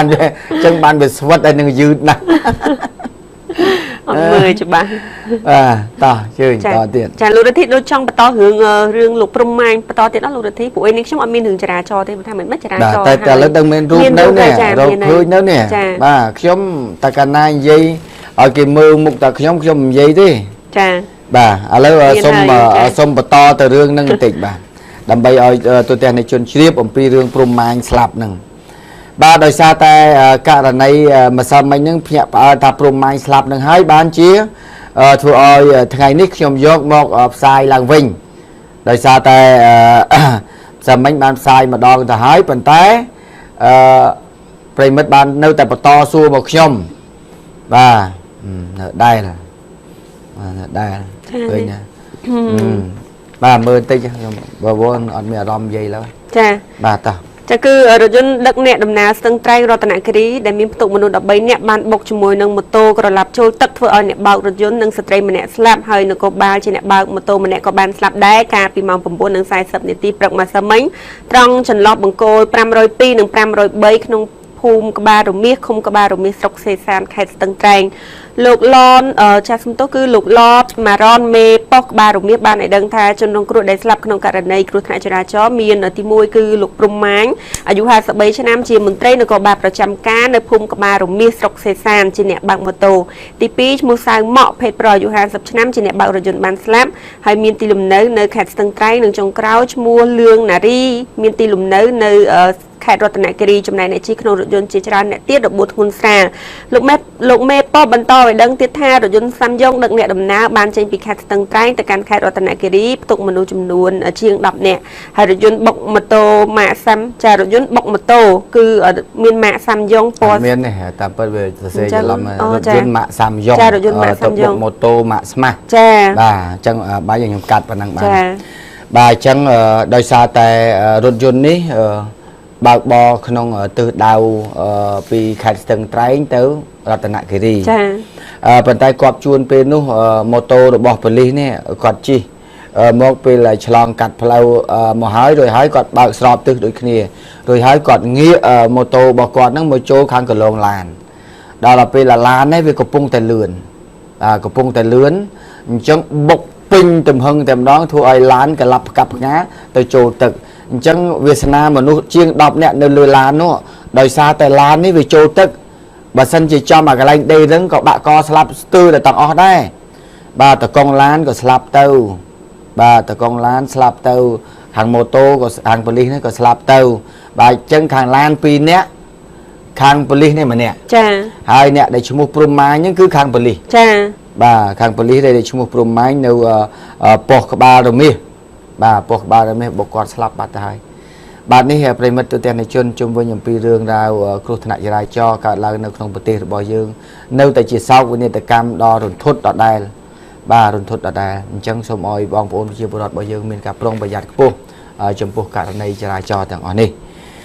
ต่อเชิญต่อจ้าจีบันต่อมงไว้มกเรื่องชอตุรุศัพท์เว้นคือเคยเรียงดานในตุรุศัพท์ใส่สมถะมวยมันล้อมชอตุรุศัพท์มันสำหรับใช้กระเตยจบขนอเหตุการณ์นี้บ้านการลานการไปมองปรำบุญนึงมาเพยในตียุบไม่นี้เนื้อหมกซาตัวปุงโรภูมิตัวปุงโรสังกัดจอมใจคันโปสันจี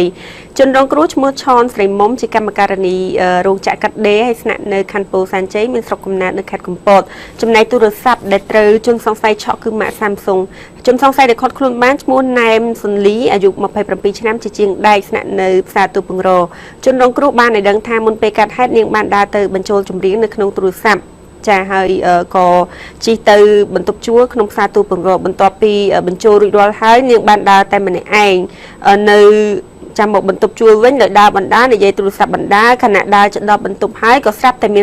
จนสงสัยมันเนี่ยจีมาโตมาซองกเรปอสลาต้มบานชุบนักใบนู่ให้จอปีเลมาโตดาหมกตามเนียงนึงในใจสมเนียงทางมุกเซิร์โดยซาแต่เนียงชอบในใจตุลสับมันตอนบานชลายทาอย่างไม่พ้องก็ทราบแต่จนสงสัยรุกนู้บานชอตุลสับปิดได้ให้รถโยเตอร์จะรถโยเตอร์จะมุ้ยจีมาโตรถเจนบำรองกิจให้เนียงก็ใส่ท่าเจ้าก็ถือเอาประชิปรอดในเนกใบเดินจับบานวีตรงคลุ้นเติบประกอบแต่เอาสมาต កិច្ចក្រោយពេលកាត់ហេតុជនសង្ស័យត្រូវសមត្ថកិច្ចយកទៅប៉ុស្តិ៍នគរបាលចោមចៅដើម្បីសាកសួរនិងកសាងសំណុំរឿងបញ្ជូនទៅអធិការដ្ឋាននគរបាលខណ្ឌពោធិ៍សែនជ័យចាត់ការទៅតាមផ្លូវច្បាប់ចាគឺឃើញថាគាត់មានមុខរបរជាជាងដែកហើយគាត់នៅឆក់គេទៀតឥឡូវហ្នឹងបានចូលទៅក្នុងដៃរបស់សមត្ថកិច្ចហើយសង្ឃឹមថាគាត់នឹងកែខ្លួនក្រោយពីទទួលទោសទណ្ឌនេះហើយចាឥឡូវនេះសូមបន្តចូលទៅករណីមួយទៀតគឺចាក់លូផ្្លាត់ស្នៀតរលំពុំលូសង្កត់លើកម្មកររបួសធ្ងន់បែកក្បាលម្នាក់ដែលហេតុការណ៍នេះបានកាត់ឡើងកាលពីម៉ោង 5:50 នាទីល្ងាចម្សិលមិញនៅការដ្ឋានមួយកន្លែងក្នុងភូមិទួលកៃសង្កាត់ភ្លើងឆេះរទេះខណ្ឌពោធិ៍សែនជ័យកម្មករដែលរួមការងារជាមួយនឹងខាងជនរងគ្រោះបានឲ្យដឹងថារាល់ថ្ងៃទីតាំងខាងលើបើកន្លែងចាក់លូជើងសសរបេតុងហើយមុនពេលកាត់ហេតុគណៈក្រុមកម្មករកំពុងតែធ្វើការដោយសពដងជនរងគ្រោះនិងកម្មករម្នាក់ទៀតកំពុងតែរៀបពុំដែកដើម្បីចាក់លូក៏ស្រាប់តែដែកពុំរលំសង្កត់ទៅលើជនរងគ្រោះដួលបោកនឹងកំទេចថ្មបណ្ដាលឲ្យរងរបួសបែកក្បាលហូរឈាមភ្លាមក៏ត្រូវបានកម្មករនាំគ្នាជួយលើកជនរងគ្រោះចេញទៅនិងនាំទៅមន្ទីរពេទ្យក្នុងភូមិប៉ុន្តែដោយសារតែស្ថានភាពបែកធ្ងន់ធ្ងរឈាមហូរច្រើនរហូតសន្លប់ឈឹងទើបហៅរថយន្តសង្គ្រោះរបស់អង្គភាព 711 ដើម្បីបញ្ជូនទៅមន្ទីរពេទ្យព្រះកុសុមៈវិញចាឥឡូវនេះសូមបញ្ចប់រឿងនេះត្រឹមតែប៉ុណ្ណេះហើយនឹងខ្ញុំជម្រាបជូនរឿងមួយទៀតពាក់ព័ន្ធជាមួយនឹងការខាត់ខ្លួនក្មេងទំនើងចំនួន 4 នាក់នៅក្នុងខណ្ឌ 7 មករាក្មេងទំនើង 4 នាក់ជិះម៉ូតូដេញគ្នាប្រសើរតាមផ្លូវក៏ត្រូវនគរបាលព្រំប្រទានខណ្ឌ 7 មករាខាត់ខ្លួនពីបទក្មេងទំនើងយកទៅធ្វើតេស្តទឹកនោមរកឃើញថាមានយុវជនម្នាក់មានសារធាតុញៀនបានបញ្ជូនទៅមណ្ឌលអប់រំខេត្តប្រែហេតុការណ៍នេះបានកាត់ឡើងកាលពីម៉ោង 8:30 នាទីយប់មិញនេះនៅតាមបណ្ដោយផ្លូវ 182 នៅស្ថានីយ៍ប្រេងឥន្ធនៈតូតាល់រង្វង់មូលនាងកង្ហិងក្នុងសង្កាត់វាលវងខណ្ឌ 7 មករា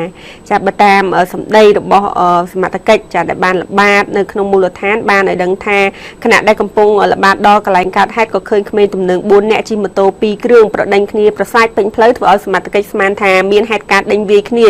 ក៏ហៅឲ្យជួយដេញកាក់ចាដេញកាក់ឲ្យខាត់បាននៅចិត្តស្ថានីយ៍ប្រេងឥន្ធនៈតូតាល់នាងកង្ហិងក៏យកទៅសួរនាំនៅអធិការដ្ឋានខណ្ឌ 7 មករាឲ្យរកឃើញរត់តេស្តចាធ្វើតេស្តរកសារធាតុញៀនក្នុងចំណោមបពុ4នាក់ហើយមានម្នាក់មានសារធាតុញៀនចឹងទៅក៏បាន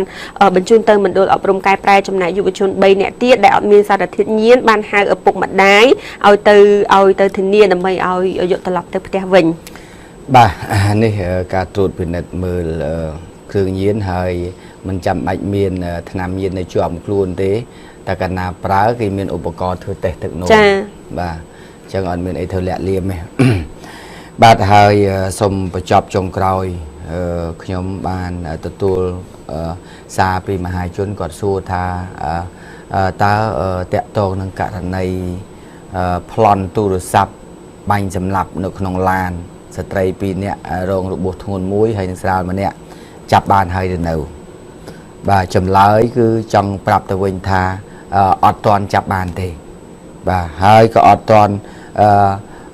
មានរឿងអីថ្មីខ្ញុំទៅតបភាគដែរដោយសារតែចាប់មិនទាន់បានបាទ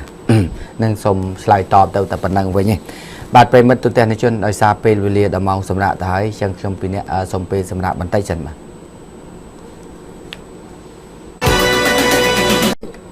អានេះចំណាក់ស្រុកពីការងារមួយទៀតការចាក់ចេញជន្លៀសចេញដោយសង្គ្រាមបាទនេះគឺចាក់ចេញពីផ្ទះដោយសារតែទៅរកការងារធ្វើវាខុសគ្នាអញ្ចឹងបាទបើចាក់ចេញដោយសង្គ្រាមវាចេញទៅវេទនាណាស់ទឹកភ្នែកណាស់ប៉ុន្តែចាក់ចេញទៅរកការងារវាគ្រាន់តែថាវាពិបាកត្រង់ថាបើសិនជាយើងដើរផ្លូវខុសវាគ្រោះថ្នាក់ដើរផ្លូវត្រូវវាមានបាទនេះឃើញរូបភាពលោកអ្នករូបភាពជាឯកសារពលកររបស់យើងចាក់ចេញទៅតាមច្រកព្រំដែនមួយចំនួនដែលចាក់ចេញដោយខ្លះខុសច្បាប់ខ្លះក៏ស្របច្បាប់ប៉ុន្តែនៅពេលដែលខ្លះគ្នាមានភ័ព្វវាសនាមានសំណាងក៏បានការងារធ្វើត្រឹមត្រូវល្អបានប្រាក់ខែខ្ពស់ចឹងមកតែអ្នកខ្លះដែលគ្នាគ្មានសំណាងទៅត្រូវគេចាប់បាទត្រូវទៅគេបញ្ជូនមកវិញត្រូវខ្លះទៀតទៅគេបាញ់សម្លាប់ចោលខ្លះទៀតទៅគ្រោះថ្នាក់ដោយសារតែគេឆោបោកបាទវាមានច្រើនសន្តានអញ្ចឹងនៅក្នុងរបាយការណ៍បូកសរុបកាលពីម្សិលមិញអភិបាលខេត្តមានជ័យបាទបានលើកឡើងថាពលរដ្ឋខ្មែរនៅក្នុងឆ្នាំ 2016 កន្លងទៅនេះបាទពលរដ្ឋខ្មែរដែលបានចំណាក់ស្រុកទៅក្រៅប្រទេសបាទចំណាក់ស្រុកទៅក្រៅប្រទេសជាពិសេសគឺនិយាយនៅក្នុងថៃបាទហើយគាត់បានវិលត្រឡប់មកវិញ បាទតាមរយៈការបញ្ជូនវិលត្រឡប់មកវិញយ៉ាងគំហុកពីខាងភាគីថៃបូកសរុបមានពលករចំណាក់ស្រុកដែលខុសច្បាប់ដែលថៃគេចោទថាចំណាក់ស្រុកខុសច្បាប់នោះប្រមាណជា49987នាក់បាទនឹងដែលត្រូវបានគេបញ្ជូនវិលត្រឡប់មកវិញហើយក្នុងនោះមានស្ត្រី16261នាក់កុមារចំនួន4264នាក់ដែលការដឹកជញ្ជូនប្រភេទឡានធំឡានតូចមកដល់ច្រកប៉ោយប៉ែតនិងកន្លែងខ្លះច្រកតាមច្រករបៀងដែលក្នុងរថយន្តដែលដឹកជញ្ជូនរបស់ថៃមានប្រមាណជាគិតមកទល់មួយឆ្នាំនោះមាន1159 គ្រឿងបាទដែលដឹកមកហើយក្នុងករណីស្លាប់មានប្រមាណជា57នាក់ក្នុងនោះមានស្ត្រី13នាក់ក្នុងការស្លាប់ប្រភេទផ្សេងមានការស្លាប់ដោយការបាញ់សម្លាប់ការស្លាប់ដោយគ្រោះថ្នាក់ចរាចរណ៍ការស្លាប់ដោយប្រភេទផ្សេងដែលគាត់ធ្វើការដោយការគៀបសង្កត់ពីខាងតកែថៃបាទហើយក្នុងនោះប្រជាពលរដ្ឋដែលត្រូវបានឃាត់ខ្លួនជាបន្តបន្ទាប់មិនតិចជាង200នាក់ជាងទេបាទ200នាក់ជាងទេបាទនេះប្រិមិត្តទូទាំងជនចង់បូកសរុបអំពីពលករខ្មែររបស់យើងដែលបានចាក់ចេញពីស្រុកកំណើតទៅរកស៊ីនៅក្នុងប្រទេសថៃហើយដែលការបូកសរុបដែលគ្នាខ្លះមានសំណាងគ្នាខ្លះមិនមានសំណាងបាទអញ្ចឹងសរុបដែលពលកររបស់យើងដែលកំពុងតែបម្រើការនៅក្នុងប្រទេសថៃដូចជាប្រមាណជាចូលទៅ70,000នាក់ហើយបាទចង់1លាននាក់ទៅហើយណាឥឡូវហ្នឹងនៅក្នុងថៃណាបាទនេះជំវិញអំពីពលករចំណាក់ស្រុកនេះហើយដោយសារតែដើម្បីជីវិតបាទទៅដល់ណាក៏ទៅដែរឲ្យទៅថារកបានប៉ុន្តែធ្វើម៉េចឲ្យការផ្សងព្រេងទៅរកការងារដើម្បីប្រាក់កម្រៃចិញ្ចឹមគ្រួសារតែទីបំផុតទៅជួបគ្រោះថ្នាក់នេះជាខ្សែជីវិតដ៏លំបាករបស់បងប្អូនបាទអញ្ចឹងបញ្ហាទី1គ្មានអីក្រៅពីទី1ខ្ញុំឲ្យបងប្អូនដែលចាក់ចែងទៅកុំឲ្យជឿទៅលើមេខ្យល់ខ្លាំងពេកបាទហើយបើសិនជាគិតថាអានោះវាស្របច្បាប់យើងចាក់ចែងក៏ចាក់ចែងចោះយើងមិនអាចទៅខាត់ខាំងចំពោះបងប្អូនក្នុងការស្វះស្វែងរកការងារធ្វើដើម្បីចិញ្ចឹមកាពះនោះទេព្រោះយើងម្នាក់វាត្រូវតែស្វះស្វែងខំប្រឹងខ្លួនឯងមិនមែនអ្នកណាមួយទៅរកស៊ីចិញ្ចឹមខ្លួនឯងខ្លួនយើងទេបាទមានតែខ្លួនយើងតែប៉ុណ្ណោះបាទឥឡូវនេះសូមបញ្ចប់ប៉ុណ្ណឹងតកតងរឿងពលករ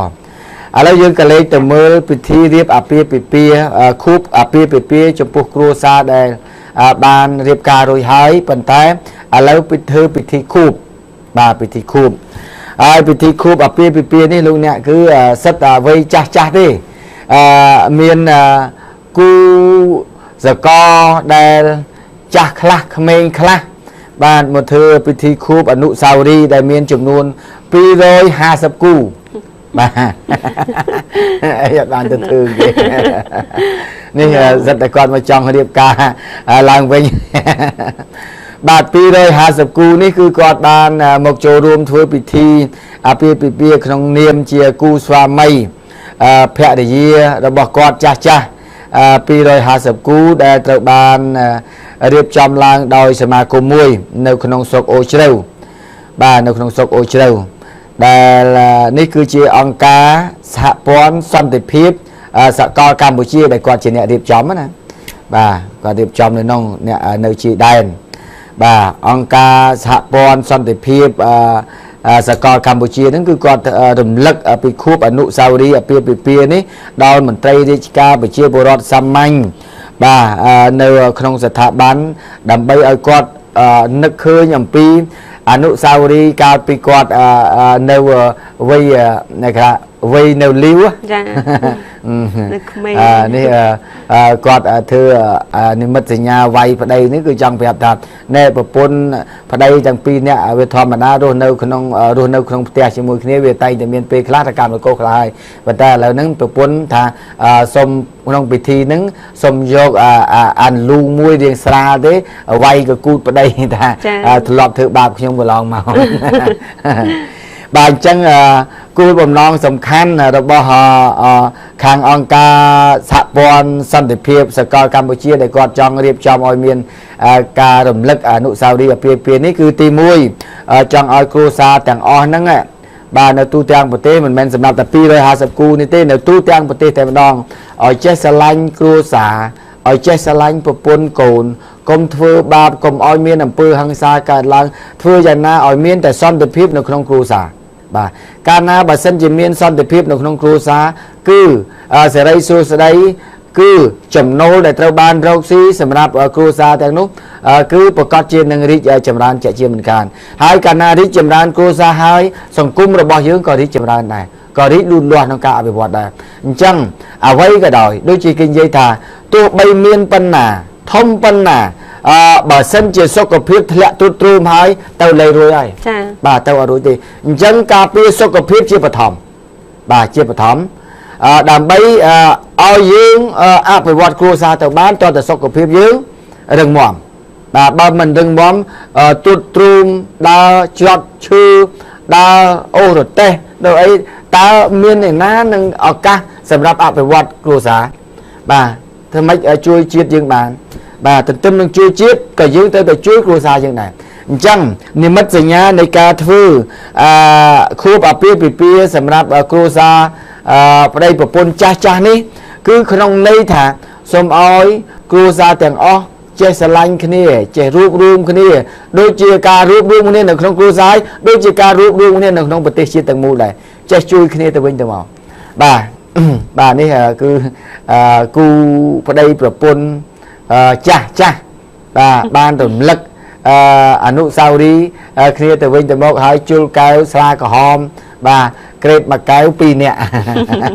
ស្រឡាញ់គ្នាមកដល់ទៀតបាទអញ្ចឹងបានន័យថាកវ៉ាត់កសទាំងអស់គ្នានេះបានបង្ហាញថាចិត្តស្មោះសរចិត្តស្រឡាញ់ដ៏ស្មោះបាទអត់មានពណ៌ខ្មៅនៅក្នុងហ្នឹងទេបាទទាំងប្តីទាំងប្រពន្ធបានន័យចិត្តស្មោះសរគ្នាទៅវិញទៅមកប្រពន្ធមួយប្តីមួយបាទព្រោះមិនបាទប្រពន្ធមួយប្តីមួយអាហ្នឹងច្បាប់នេះហ្នឹងច្បាប់អីឯកពន្ធភាពបាទឯកពន្ធភាពបាទច្បាប់ឯកពន្ធភាពប្តីមួយប្រពន្ធមួយបាទហ្នឹងវាចឹងហើយអាហ្នឹងច្បាប់វាចឹងហើយបើតែក្រៅច្បាប់វាផ្សេងដាក់មួយទៅដីវាយប្រពន្ធម្ដងមិញប្រពន្ធវាយប្តីឥឡូវប្តីវាយប្រពន្ធម្ដងវាយទៅវាយមកនៅតំណងណែនៅចាស់ស្រឡាញ់គ្នាម្ដងទៀតបាទអញ្ចឹងប៉ុណ្ណឹងចុះណាយើងនៅពេញអត់មានធ្វើពិធីអញ្ចឹងអត់ដែរឃើញដែរនៅខែដែលគឺមានចា៎បាទចាំរងថ្ងៃណាធ្វើពិធីអញ្ចឹងមួយដែរដោយហើយយើងធ្វើរបៀបការណាចា៎ការម្ដងទៀតរួចហើយយើងទៅផ្ទះផ្ទឹមឲ្យបាន100គូយើងទៅដាក់ទៅទឹមនេះរួចហើយយើងធ្វើភ្លេងការដែរល្អតាបាទធ្វើអញ្ចឹងល្អតាយើងធ្វើបែបនេះដើម្បីរំលឹកឡើងវិញឲ្យគូគេថាគូសកលប្តីប្រពន្ធចាស់ហ្នឹងកុំឲ្យមានរឿងរកម្មនគរគ្នាអីកើតឡើងត្រូវតែបើសិនជានឹកឃើញខឹងអីអារម្មណ៍នឹកទៅពីកាលពីអនុស្សាវរីយ៍ចាស់តាំងអញកាលមុនស្រឡាញ់គ្នាចេះមួយចូលពីទៅអារម្មណ៍ធ្លាក់មកវិញបាទអញ្ចឹងប៉ុណ្ណឹងបានណាតោះប្រិមិត្តទូទាំងជនដោយសារពេលវេលាដល់ម៉ោងសម្រាប់ហើយសូមពេលសម្រាប់បន្តិចបាទទៀតយើងវិលមកជួបគ្នាបន្ត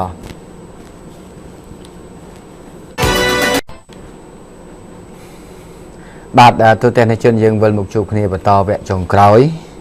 ហើយសូមជូនដំណឹងបន្តទៅវិញថាតកតងនឹងករណីមិញនេះផ្អើលថាអ្នកប្លន់ទូរស័ព្ទបាញ់សម្រាប់អ្នកបើករថយន្តបុកនៅចិត្តផ្សារសវណ្ណានេះថាគេចាប់បានហើយនៅបាត់ដំបង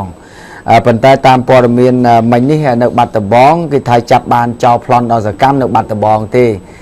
មិនមែនករណីប្លន់នៅភ្នំពេញទេបាទគឺប្លន់នៅបាត់ដំបងឯងមិនមែនប្លន់នៅភ្នំពេញទេប៉ុន្តែចាំមើលខ្ញុំជួបខាងក្រុមការងារខ្ញុំនៅបាត់ដំបងបន្ថែមទៀតមើលថាតើចៅប្លន់ម្នាក់ដែលគេថាប្លន់ដល់សាហាវនិងសកម្មនៅបាត់ដំបងនោះពាក់ព័ន្ធជាមួយនឹងប្លន់នៅភ្នំពេញនេះដែរឬទេបាទអញ្ចឹងអត់ទាន់ច្បាស់ទូទាំងជនណាដែលបានសួរមកខ្ញុំអត់ទាន់ច្បាស់កិច្ចការហ្នឹងខ្ញុំសូមជម្រាបជូនប៉ុណ្ណឹង bà tỏ chơi nha ចាព័ត៌មានជាបន្តគឺពាក់ព័ន្ធជាមួយនឹងករណីហឹង្សារវាងសន្តិសុខរោងចក្រហើយនិងកម្មករចាក់ផ្លូវបេតុងដែលកាត់ឡើងកាលពីម៉ោង 9 យប់មិញនេះនៅជិតស្ពានថ្មច្រកចូលកន្លែងទុករថយន្តសិនទ្រីផ្លូវបេតុងបឹងតាម៉ាតភូមិមលសង្កាត់ដង្កោខណ្ឌដង្កោជនរងគ្រោះបានឲ្យដឹងថាមុនពេលកាត់ហេតុគាត់កំពុងតែជួយសម្រួលចរាចរណ៍ពីព្រោះអីកំពុងតែចាក់ផ្លូវបេតុងក៏ស្រាប់តែបរិបបង្កដែលជាសន្តិសុខជិះម៉ូតូ Max Today ពណ៌សធ្វើដំណើរតាមផ្លូវតាមចាត់ធ្វើដំណើរតាមផ្លូវបេតុងបឹងតាម៉ាត ក្នុងទិសដៅពីជើងទៅត្បូងខណៈមកដល់ចំណុចកាត់ហេតុដោយសារតែផ្លូវទៅនឹងចាក់បេតុងជនរងគ្រោះក៏ប្រាប់ថាកុំឲ្យជនបង្កជិះម៉ូតូលឿនពេកពេលនោះជនបង្កក៏បានឈប់ម៉ូតូរួចតាក់សម្ដីគ្នាធ្វើឲ្យសន្តិសុខខឹងបានវាយទៅលើជនរងគ្រោះមួយដៃហើយជនរងគ្រោះខឹងក៏មានការប្រតែប្រតបគ្នាទៅវិញទៅមកតែមិនមានរបួសស្នាមនោះទេភ្លាមៗនោះសមត្ថកិច្ចមូលដ្ឋានបានទៅដល់ឃាត់ខ្លួនជនបង្កនិងជនរងគ្រោះព្រមទាំងម៉ូតូមួយគ្រឿងយកទៅសាកសួរនៅប៉ុស្តិ៍នគរបាលដង្កោសមត្ថកិច្ចសាកសួរជនបង្កចាស់ហើយនៅពេលដែលសមត្ថកិច្ចសាកសួរនឹងជនបង្កបានសារភាពថារូគេបច្ចុប្បន្នវាយទៅលើជនរងគ្រោះមួយដៃពិតមែនដោយសារតែរូគេខឹងខ្លាំងពេកទើបទប់កំហឹងមិនបានជ្រុលទៅវាយជនរងគ្រោះតែម្ដងទៅហើយពេលនោះខាងជនរងគ្រោះក៏បានប្រតែប្រតបទៅលើរូគេវិញដែរប៉ុន្តែគ្មានរបួសស្នាមនោះទេក្រោយកាត់ហេតុជនរងគ្រោះមិនបានដាក់ពាក្យបណ្ដឹងទេគឺគ្រាន់តែឲ្យខាងភាគីបង្កចាគឺភាគីសន្តិសុខសុំទោសហើយក៏ឲ្យសមត្ថកិច្ចអប់រំណែនាំដើម្បីបញ្ចប់រឿងចាឥឡូវនេះសូមបន្តទៅបញ្ចប់ពីរឿងនេះហើយបន្តទៅរឿងគ្រោះថ្នាក់ចរាចរណ៍គឺពាក់អាវធំមានក្រវ៉ាត់កបើរថយន្តបុកក្បាលអ្នកពូចៃផ្លូវបើអស់ចំនួន3កង់ហេតុការណ៍នេះបានកាត់ឡើងកាលពីម៉ោង 8 យប់មិញនេះនៅចំណុចខាងត្បូងមជ្ឈមណ្ឌលម៉ុងឌីយ៉ាប្រពន្ធព័ត៌មានពីកន្លែងកាត់ហេតុបានឲ្យដឹងថានៅមុនពេលកាត់ហេតុគេឃើញរថយន្តបង្កមួយគ្រឿងម៉ាកលេខ CGS 300 ពណ៌ខ្មៅបើកបរដោយបរិសុទ្ធចំណាស់ម្នាក់ពាក់អាវធំនិងមានក្រវ៉ាត់កទៀតផង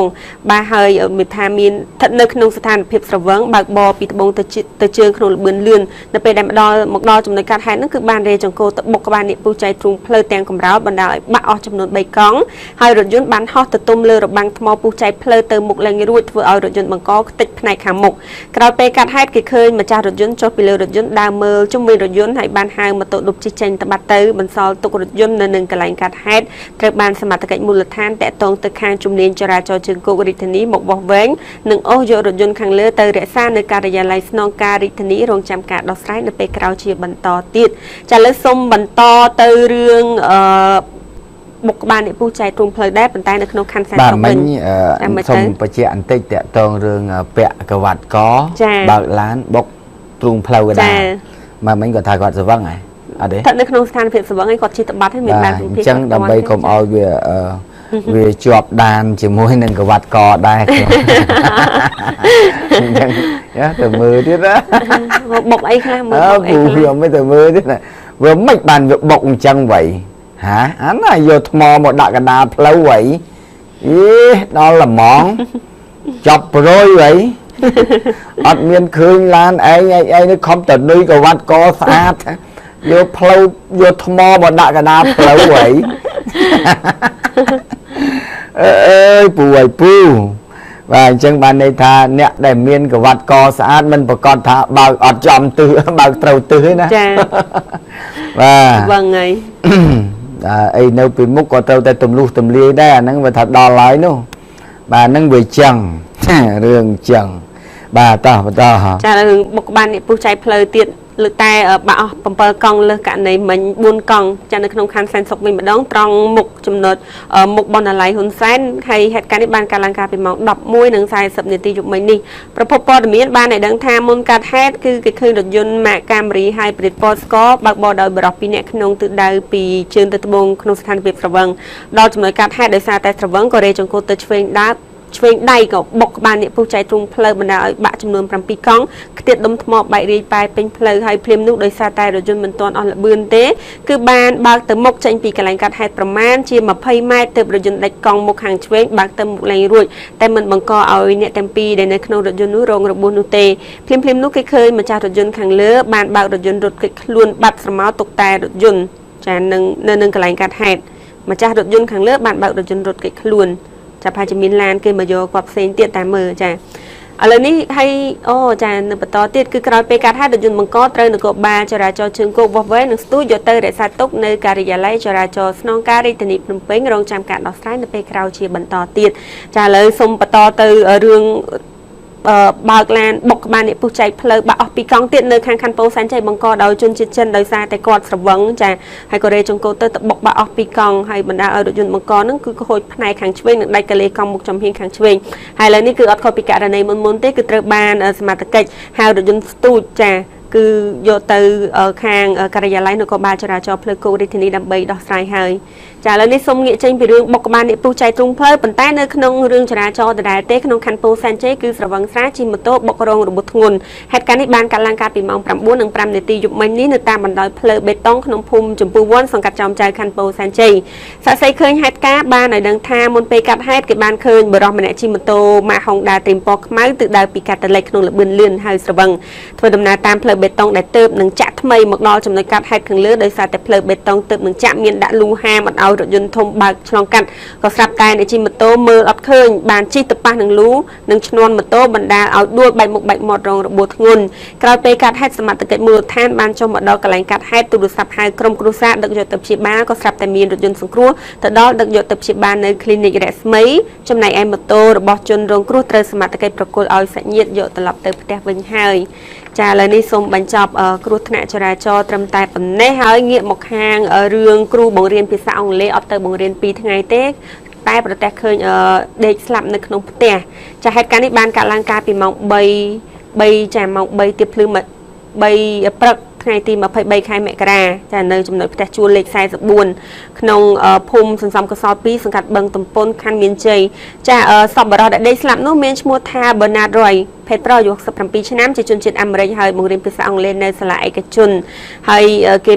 សាកសពនោះគឺបានបន្សល់ទុកនៅម៉ូតូคลิกមួយគ្រឿងពណ៌ខៀវលីក្រហមពាក់ស្លាកលេខភ្នំពេញ 1AF 2889តែប៉ុនជាមួយនឹងរឿងនេះម្ចាស់ផ្ទះជួលបានឲ្យដឹងថាមុនពេលកាត់ហេតុមានកូនសិស្សសាលាឯកជន4ទៅ5នាក់បានមកមើលបរិសខាងលើពីព្រោះអីអត់បានទៅព្រៀនរយៈពេល2ថ្ងៃមកហើយនៅពេលដែលបើកទ្វារបន្ទប់ខាងក្រៅក៏ស្រាប់តែមានចំហាយក្លិនស្អុយចេញមកបានអើតមើលតាមចន្លោះទ្វារក៏ឃើញជនបរទេសដេកស្លាប់នៅក្នុងផ្ទះនឹងមានសភាពហើមស្អុយទៅហើយក៏រាយការណ៍ទៅដល់អាជ្ញាធរមូលដ្ឋានដើម្បីត្រួតពិនិត្យតាមការពិនិត្យជាជំហានដំបូងចាគឺសង្ស័យថាជនរងគ្រោះនឹងមានជំងឺបេះដូងប្រចាំកាយទើបស្ដេកស្លាប់បែបនេះហើយសពត្រូវបានសមត្ថកិច្ចយកទៅតម្កល់ទុកនៅវត្តស្ទឹងមានជ័យរងចាំសាច់ញាតិមកទទួលយកទៅធ្វើបុណ្យតាមប្រពៃណីចាគាត់ចាស់ហើយនៅម្នាក់ឯងអាចបើមានបេះដូងហើយត្រូវហត់ខ្លាំងអីអាចខ្យល់កកាំងបេះដូងអីចឹងក៏មានដែរចាឥឡូវសូមបញ្ចប់រឿងនេះត្រឹមតែប៉ុណ្ណេះហើយបន្តចូលមករឿងទៅមកផ្ទះកូនបានមួយថ្ងៃដើរវង្វេងរកផ្លូវទៅផ្ទះវិញអត់ឃើញបរិសចំណាស់វ័យ57ឆ្នាំម្នាក់បន្ទាប់ពីដើរមកលេងបន្ទប់ជួលរបស់កូនស្រីទៅបានមួយថ្ងៃអត់សុខពេកដើររកទឹកត្រពាំងងូចគាត់ទៅរកទឹកត្រពាំងងូចក៏វែងផ្លូវរកផ្លូវទៅផ្ទះវិញអត់ឃើញទៅសម្រាប់ទៅសាលាសង្កាត់ចោមចៅខណ្ឌពោធិ៍សែនជ័យឲ្យអាជ្ញាធរសមត្ថកិច្ចអ្នកព័ត៌មាននេះជួយអន្តរាគមន៍ប្រកាសជួយរកសាច់ញាតិឲ្យទទួលទៅវិញដែលហេតុការណ៍នេះកើតឡើងកាលពីម៉ោង1រសៀលម្សិលមិញនេះហើយអ៊ំប្រុសចាបរិសរូបនេះគាត់ឈ្មោះថាចិនប៉នជាកសិករប្រពន្ធឈ្មោះក្រាក់តនជាកសិករដូចគ្នាមានកូន7នាក់ហើយទីលំនៅរបស់គាត់នោះគឺនៅក្នុងភូមិត្រពាំងលៀបឃុំផុងស្រុកបោសែតខេត្តកំពង់ស្ពឺចាបរិសខាងលើបានរៀបរាប់ឲ្យដឹងថាគាត់ត្រូវបានកូនស្រី2នាក់ឈ្មោះប៉ែលគីអាយុ20ឆ្នាំនិងម្នាក់ទៀតឈ្មោះប៉ែលបញ្ញាអាយុ12ឆ្នាំជាកម្មការិនីរោងចក្រគ្រាន់តែដឹងថាក្នុងសង្កាត់ចោមចៅហើយខណៈដែលគាត់កំពុងតែពង្វេងរកផ្ទះកូនស្រីមិនឃើញបរិសខាងលើបន្តទៀតថាកាលពីថ្ងៃទី22ខែមករាកូនស្រីទាំងពីរបានហៅនឹងពឹងពាក់ឲ្យអ្នកស្គាល់គាត់ចាឲ្យអ្នកស្គាល់នាំឲ្យគាត់មកលេងបន្ទប់ជួលក្នុងសង្កាត់ចោមចៅរហូតដល់ម៉ោង1រសៀលថ្ងៃទី23ម្សិលមិញនេះខណៈដែលកូនស្រីទាំងពីរទៅធ្វើការបាត់អស់ទុកឲ្យគាត់នៅចាំផ្ទះដោយអត់សុខពេកធ្លាប់តែនៅស្រុកមានត្រពាំងទឹកចុះងូចហើយគាត់ក៏បានចាក់សោបន្ទប់ជួលរួចក៏ដើរចាក់ចេញទៅរកត្រពាំងទឹកនិងចុះងូចតែការដើរពុំស្គាល់ភូមិសាស្ត្រពុំស្គាល់ទីតាំងច្បាស់លាស់ថាធ្វើឲ្យគាត់នឹងវែងរកទៅផ្ទះរកផ្លូវទៅផ្ទះអត់ឃើញទេចាទីបំផុតនឹងដើរដល់ភូមិត្រពាំងពោសង្កាត់ចោមចៅទៅមេភូមិត្រពាំងពោលោកសៅសរិនជួបប្រទះសួរនាំទៅក៏ដប់មកសាលាសង្កាត់ចោមចៅដើម្បីស្នើឲ្យអាជ្ញាធរសមត្ថកិច្ចអ្នកសារព័ត៌មាននឹងជួយផ្សព្វផ្សាយរកសាច់ញាតិឲ្យគាត់ផងចាអញ្ចឹងនាងខ្ញុំសូមបញ្ជាក់ម្ដងទៀតអ៊ំប្រុសមានឈ្មោះថាចិនប៉នហើយគាត់មកលេងពេញឥឡូវហ្នឹងរកដោយសារវែងផ្ទះដោយសារតែរកទឹកត្រពាំងងូចអត់មានចារកទឹកត្រពាំងងូចដល់ពេលអត់មានអញ្ចឹងទៅរកផ្លូវទៅផ្ទះកូនវិញអត់ឃើញឥឡូវនេះនៅខាងសាលាសង្កាត់ចោមចៅអញ្ចឹងបើសិនជាសាច់ញាតិគាត់ឃើញសូមមេត្តាមកទទួលអ៊ំប្រុសយកទៅផ្ទះវិញផងបាទសូមបញ្ចប់ប៉ុណ្ណឹងហើយសូមជម្រាបជូនព័ត៌មានថ្មីដែលប្រិមិត្តបានសួរមកខ្ញុំតាមខមមិនបាញ់មិញគាត់ថាលោកធីបានដឹងរឿងយន្តហោះ chân một bị chân rồi hỏi mà cho chọt nấu xiêm riệp cho bảy con mình nhọn còn xua một nhóm đó nè nhóm ban từ tu bò miên chỉ bật thom chẳng đai phần tay còn là tha nhóm ở toàn dục lùm ắt thà ta với bảy con đôi đặc biệt dạng mấy về vô thò mà đá nhóm giấy về rừng bảy con khai miên nhẹ này kia chữ ba chỉ rừng con dùn ho về ọt miên chảo bà kia thà con dùn ho về miên là một phết con tàn chẳng hết này đó là bây dương giấy thẳng bảy con một đôi bảy con lan chứ tí cho thành giấy chưa tam kia này tam đại bộ phúc để nhóm từ tu ban đầm bồn nó cứ thà dùn ho đặc nẹt đầm nào một vị chân nó ban cho chọt nâu bờ liên dùn ho on đại triệt xiêm riệp cà pi bực mình đi nâu đại bực mình đi và cứ dùn ho chương ho hà lê dệt ế sai phẩm buôn đôi bát sập buôn một vị khai Wuhan bà bờ tiệt chân hơi bàn cho chọt chập làm cho chọt nó lạ đó đại chương cong trong pi các bà pi để thưa ơi con mục nước bày bà con mục nước bày trắng hai tay mình miên nè đầm na tàng lai na nơi khung rung nơi khung yun hòn nút rồi được bùa tê phần ta lớn này nhà thâu khai xiêm tiếpกับpung tê chui ăn ta cũng ô hồi yun hòn nó một bà này bà này chăng á phần tay mình đang chịu bay đây được biệt ná trong hoạt động này và ai trẻ hiểu thì họ thả lấy cho tới chồng của bà pi ở trong bà pi vì ai cả lại chứ vì ai cả lại vừa ơi còn nó vía mình tàu trắng về tàu từng tàu từng về về ô chẳng tới vậy ở loạn sổ hay của con dùng nó về nghiện đôi giờ dương tè rồi nhớ này rồi như kháng bọt phim bọt làm mình nhớ một trắng trắng nhớ này bà trắng này bò miên trong tôi ban phần năng thế cào bị nâng toàn tôi ban thèm thế lúc nè nè để ăn xu một chồng hai chung với nhầm pi rương tha chập chào plan đẹp banh sầm lạp nâu plan vô tu sạp nâu sa savana ní thải chập nâu bát bò nó là mình toàn cho ba tên lúc nè nè tại mình toàn cho ba nó mình toàn cho ba chứ toàn cho ba thà ta plan nâu pin nó đi cô dạng mày vô nó cứ đang thà chập ba này plan nâu bát bò nó hay phần tay là tay mình đang dịp bẹt plan mua đang đàn tìแต่ปนังแต่จับบ้านนั่งจับบ้านบ่ายจะมือโครงการเงี้ยใครก่อนไปเชี่ยมาแทนก่อนคืนเนี่ยนะมวยในน้องบ้านพญาซามุขยมซอกโครงการเงี้ยเยอะเปลี่ยนคืนทำไมจังก็นะบ่ายจังนี่สมเฉียบเรียกจูนปนังประมาทตัวแต่ในจุนโดยซาแต่เป็นเวลีดาโอ้นี่คืนจีบหางกองยุนหอได้ท่านนี่จ้าคืนบ่าคืนบ่าbà chân chạm mưa thay mây tiết ta miền ấy cả lang bên ta cả thay mây chạm oi mong thay gọi sai bờ to đó nè bà về mất tôi tên này chuyên đại sa pe liệt đào mong ta hai bà chân trong chùa môi cái nhà đi na bà chỉ trồng sông bờ chọp bà nắng bà ở đại tầm một ba này bà hơi complex ná dưỡng đôi chi lâu miền nè CV mỗi trời nè nè căn chùm điên camera bà thầy nâng nè cắt to khơi đạm mỗi trời này chân sông oi bong bóng đại miền bầm non hỏi nâng miền trường điên trong khang này căn camera thọt có đôi chia khang cắt to nâng design như thế ai đặc biệt bàn bà chơi đặc biệt cho hỏi dương từ tôi viện nơi lành sản đi dương nâng có bán từ tôi viện nơi ấy khang ô xây nó có dương từ tôi bà ô xây cái này lỗ đi bà chẳng ở con tôi tên là chuyên đại sa tại liệt ở thì bên trong trong chúng tôi nâng cái nhà đi na room chúng tôi nâng công càng nghe tiếng ó sớm chụp việc đi dương chụp hết được hai chạy bật to